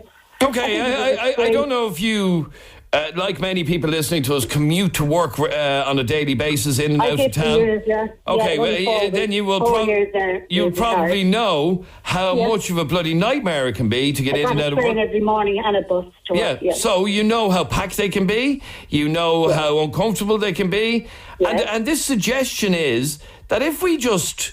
We're not saying stop people using their bus passes, but just not before 9 o'clock in the morning or 10 o'clock in the morning. Well, I think it's wrong, and I think it's a disgrace. And you have to think of people who are ill and who require to get to a hospital. If people don't get bus passes for a joke, they get them from the state because they have enough income for a start. You know what I mean? So you have to understand, it's a big picture. It's not just a small picture between going to work in the morning and coming home in the evening. I'm sure it'll make a massive difference to the society. And for God's sake, we'll just leave the elderly people alone and sick people, please. Okay, stay there for 1 second, Irene. 6797981 is our telephone number. Text or WhatsApp us 0877 98 98 98. 0877 98 98 98. Adrian, there are too many good-for-nothings out there who shouldn't have a pass to begin with. And it's beyond me how half of these shysters qualify to get passes. As far as I can see, these people get them willy-nilly, and the social welfare have a lot to answer for giving them out like this. And I'm a bus driver, says that person. And in fact, the figures that we were reading today show that 1.2 million people are entitled and receive free travel passes. And we're asking whether or not people who aren't paying for the bus shouldn't be allowed on the bus during rush hour when the buses are the most packed, and the Darts and the Lewises. Text or WhatsApp 0877 98 98 98. I'd love to know how you feel about this. Is it unfair to say that you can't use your bus pass during rush hour? Well, no, you can. Sorry, you can. You just have to pay. Call me right now on 6797 981. The sound of the city. 98 FM's Dublin Talks. 98 FM's Big Ride Home. Ireland's largest provider of green energy to Irish homes, SSE Airtricity, is teaming up with Dublin Zoo to help families learn about the importance of sustainability. All this week on 98 FM's Big Ride Home from 4, we're giving away an annual family pass to Dublin Zoo each day. Then at the end of the week, we're giving one lucky winner a year's supply of electricity with SSE Airtricity, the official sustainability partner for Dublin Zoo. 98 FM's Big Ride Home with Tesco. Nearly 5 million meals donated to good causes across Ireland. There's now more choice than ever in wood flooring at your new look Des Kelly Interiors. And if you need help choosing, just ask our friendly staff. Have you tried Des Kelly Interiors? In today's Herald, we reveal the shocking violent past of the former UCD student who attacked 3 women in just 11 days. Double Olympic gold medalist Kelly Holmes talks to Herald Health about her battle with depression and what it takes to become a champion. Plus, win tickets to see the Dubs take on Laois in this weekend's Leinster final at Croke Park. The Herald, every side of Dublin. Let me go home. Michael Bublé, live at Croke Park, Saturday, July 7th, with special guest Emily Sandé. Tickets from $89.50. Additional charges may apply. The unmistakable Michael Bublé, plus special guest Emily Sandé. Tickets on sale now. Combine your phone and broadband, save a tenner. Combine your gas and electric, save 50. Combine your family cars and save up to €11,800. The Nissan Car Combo offer is here. Buy your 182 family cars together and save up to €11,800. That's 2 great cars for one incredible price. Contact your local Nissan dealer or visit nissan.ie. Nissan. Innovation that excites. Terms and conditions apply. Make the most of your day with Centra's Bakery range. Available morning, noon and night. All our dough is lovingly made with the finest quality natural ingredients. It's baked in-store daily, so it's always fresh. Centra. Live every day. I've never made a claim before. Don't worry, this is the first time for you, but I deal with these kind of situations all the time. Okay. My name is Steph, and you can deal with me directly for any issues you have. Thanks so much, Steph.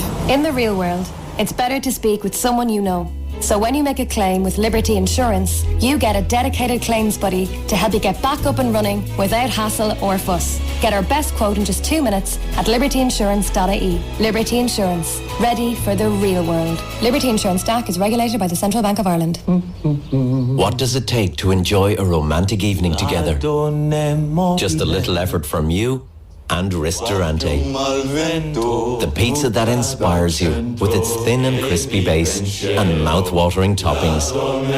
Choose from a wide selection of delicious varieties and turn an everyday moment into something special with Ristorante from Dr. Utker. Ristorante tastes like it does in an Italian restaurant. What is the crack? Kevin McGahern here. We've got a big sweaty summer of laughs coming up just for you. Search Vodafone Centre Stage, where we're giving away loads of comedy tickets, plus we've videos of me and other funny feckers throughout the summer. Bye now. You said merci beaucoup instead of Gurav Magat in your Irish oral. Can never remember if Jerifor means sister or brother, and got your first shift at the Gaeltacht, so that'll always have a little place in your heart. Moron no biogan is cuma, is linny. Whether you speak a lot or a little this year is Blian na Gaelga supported by TG Car. And you have every right to say, Ta Gaelga agam. Celebrate Blian na Gaelga with TG Car. Sulela. 98 FM's Dublin Talks. With the new look Des Kelly Interiors. Sleep soundly with high quality bedding. 98 FM. Wednesday morning, I'm Adrian Kennedy, and this is 98 FM's Dublin Talks. We're in the middle of a conversation all to do with a suggestion by a top civil servant in the Department of Public Expenditure and Reform, who's thrown out the idea for debate, which is exactly what we're doing here, about the potential ban on using free bus passes on public transport during rush hour. Jason, tell me about the number 27 bus. I used to work in Tala, Adrian, and I got the 27 bus every morning to Tala. And when you go upstairs on the bus, I noticed 5 or 6, 7 homeless people. And I got chatting to one of them, and I said, why are you on the bus? He says, because we get kicked out of the hostel early in the morning, and this is the longest bus journey. So they get the 27 from Clare Hall over to Tala and back all day until they're allowed back in the hospital. And they also have free travel passes.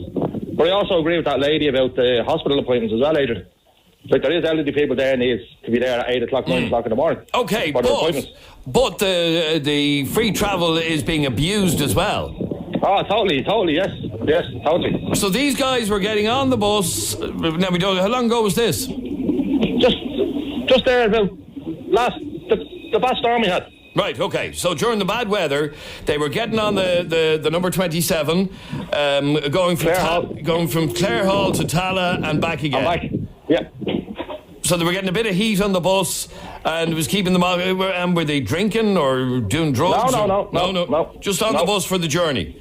Yeah, that's it. Just to get out of the cold, Adrian, that's all. And meanwhile, people who were trying to get to and from work possibly couldn't get on the bus because it was so packed. Exactly. Right, 100%, okay. yeah. So you, while you understand the concern over people with hospital appointments or whatever, totally agree with that, Adrian. Yeah. We need to stop that sort of abuse. Yes, okay, all right, good man. Noelle, you are, it says on my screen, a paying customer, and you should get priority, should you? Absolutely, Adrian. I mean, I go to a lot of expense for Elite Card monthly, and, I get on the bus early in the morning, and a lot of seats are occupied by old age pensioners. And as a paying customer, I think I should have priority to a seat on a bus. I think that, a lot of older people, their day is quite empty. They can fill it any time they wish. They're not, stuck to a routine or regime to get anywhere. Okay, now, firstly, I'd like to assume you don't resent our senior citizens getting free travel, do you? Well, I do slightly, Adrian. Really? I do think that it should be it's something we'll all get. Yes, but, when you reach that time of life, you don't have, a day that you need to stick to a routine or get somewhere in any particular hurry. I know, but isn't it fantastic that our senior citizens can, when they wake up in the morning, decide to hop on the Dart and go out to Howth or out to Bray and it not cost them a washer, or go down to Killarney? Isn't that great? Isn't that a nice little... No, I don't have an objection to that, but I do have the objection to during peak times. I think that it really, really needs to be restricted. And, accommodate people who are paying. I'm paying a lot of money every month, and I don't see why I should, be left at the bus stop or standing before I, do a whole day's work to accommodate a pensioner who has nothing else to do. Okay, so you believe that fare-paying passengers, and obviously somebody with a bus pass could pay to get on the bus in the morning or during rush hour, but you believe that if they're not prepared to pay, they shouldn't be allowed on the bus? No, they should not. And, I'm getting a bit tired of listening to people talking about, if they have hospital appointments, etc. Now, let's face facts, Adrian. Most old age pensioners wouldn't have a mortgage, nor they have rent, etc. to pay. So they don't have the outgoings that, the rest of us would. Therefore, if you have a hospital appointment, it's not going to break the bank to pay your fare. Okay, stay there for 1 second. Teresa, you're on 98 FM. Hiya, Teresa. Hi, Adrian. How are you? Teresa, why are you angry? I'm very angry because before that girl Noelle was even thought of, these people, the old age pensioners who are entitled to their free pass, were paying tax, insurance and everything else and bringing this country to where it is today. Correct, I agree with you 100%, yes. Now, however, Teresa, I will point out to you that it is not just our senior citizens that are entitled to free travel. I totally agree. I'm just annoyed that she would even suggest that she have priority because she's a paying customer. They have paid all their lives. They paid all their lives. And so they paid all their lives. They will continue, and that's life. Do you know what I mean? Exactly. That is life. And therefore they should be allowed to travel whatever time they like. I know a lady who lives on her... Oh, they should not. Oh, my God. So what, we should put them all in a camp? No. We should put them all in a camp and forget about them, should we? 10 o'clock, the bus is free. Bloody I know a lady who lives on her own. And all day long she sits on her own. Her only outlet is to go into town in the morning and have a stroll around town. You want to take that away or limit her to a time when she can use her pass? Is there a reason why she can't pay her fare? Is there a reason why she can't take the fare? Because she's paid all her life. She's worked all her life on tax and insurance. That's why she shouldn't have to pay her fare. Now, the likes of junkies who get on the bus, and I've seen junkies get on... No, you excuse me. You said your piece. Excuse me. No, you excuse me. The likes of junkies... Sorry, Teresa, say that again, please. The likes of... I was getting on a bus one day, and this junkie, as high as a kite, had a bus pass, and had a guy with him who was as high as a kite getting on the bus. Now, that I do not agree with. They should not have bus passes. The actual bus driver left on the bus. He was so bad, but he had no choice. They shouldn't have bus passes. Okay, let me give you the example that we got a couple of minutes ago of a group of homeless people hopping on the number 27 bus from Clare Hall to Tala and back to Clare Hall and back to Tala for the whole bloody day just for something to do. That's a complete abuse of the system when other people are paying for it. I totally agree with that. But my point is, old age pensioners shouldn't be penalised for that. They shouldn't be penalised. The social welfare, whoever gives them, they're the ones that should be penalised for that. Old age pensioners have a right to use their bus pass whenever they feel they want to use their bus passes. And I'm not just talking about going to hospitals, just to get them out of the bloody house. People are up, they're so used to getting up early in the morning. They're up at 6 in the morning, they're getting their breakfast, they've nothing to do all day. Why not? Why should they not go and use a bus pass? Okay, all right. Okay, stay there for a second. So what I'm hearing from you, Teresa, is there should be some restrictions on the use of bus passes, but not for our elderly. No, definitely not for our elderly. Okay. Marie, you're on 98 FM. How are you, Marie? How are you, Adrian? Marie, you don't believe that fare payers should get any priority? Well, it's a case of give and take. I mean, there are people there frustrated trying to get to work in the morning. And... you know what I mean? A pensioner, right, they have all day to go in now of town. And that's what a lot of them do. They just go in to pass the day. Yeah, no, I know. I see them on the bus every day when I'm going home, yeah. Yeah, as I say, they're entitled to their pass and they're entitled to ramble around town and do whatever they want to do. But, like, for the workers, like, come on, let's be fair. They have to be in work by a certain time. Okay, Teresa, let's just deal with that. This isn't about... necessarily restricting people. It's about making it easier for commuters to get in and out of work. They have to get in and out of work. And I totally agree they have to get in and out of work. I go to work every day. I know what it's all about. But the point that I'm trying to make is, if the pensioners using the bus, fine, let them use the bus. Put more bloody buses on, if that's the case. If they can't take on the people that are going to work and pensioners, then there's something serious about. These people have worked all their lives. and they're entitled to what they get. All right, Marie, the elderly are obviously, and touch wood, we'll all get to that age that we are entitled to one ourselves. And there shouldn't, you've paid taxes all your life, you should be entitled to it, and you should be able to use it whenever you want. Yeah, but it's still not stopping them from using the public transport. It's just certain hours, to give way to the people that have to get into jobs. And as I say, a lot of people that have bus passes, it's for companions as well to get on board. So it's just that's two people, yes, that's 2 seats. Yeah, it is. All right, okay, let me just bring in one last very quick call. Sarah, you're on 98 FM. Hiya, Sarah. Hiya, how are you? Good, thank you. What did you want to say? I'm absolutely fuming with that woman. Absolutely, how ignorant she can be. How do you know that these people that can work all their lives, pay their taxes, and they are entitled? As for people getting their hospital appointments, you don't know how many people are going on that bus that have terminally ill conditions and need to get to St. James's or St.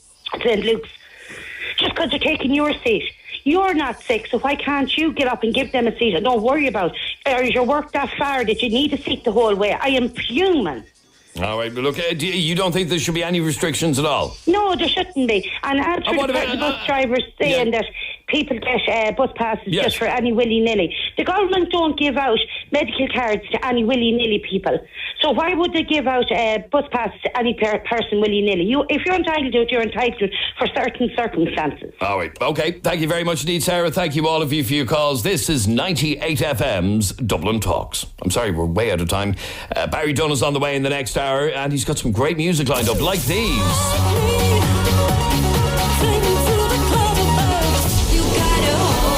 Hold on to what you're feeling. That feeling is the best thing.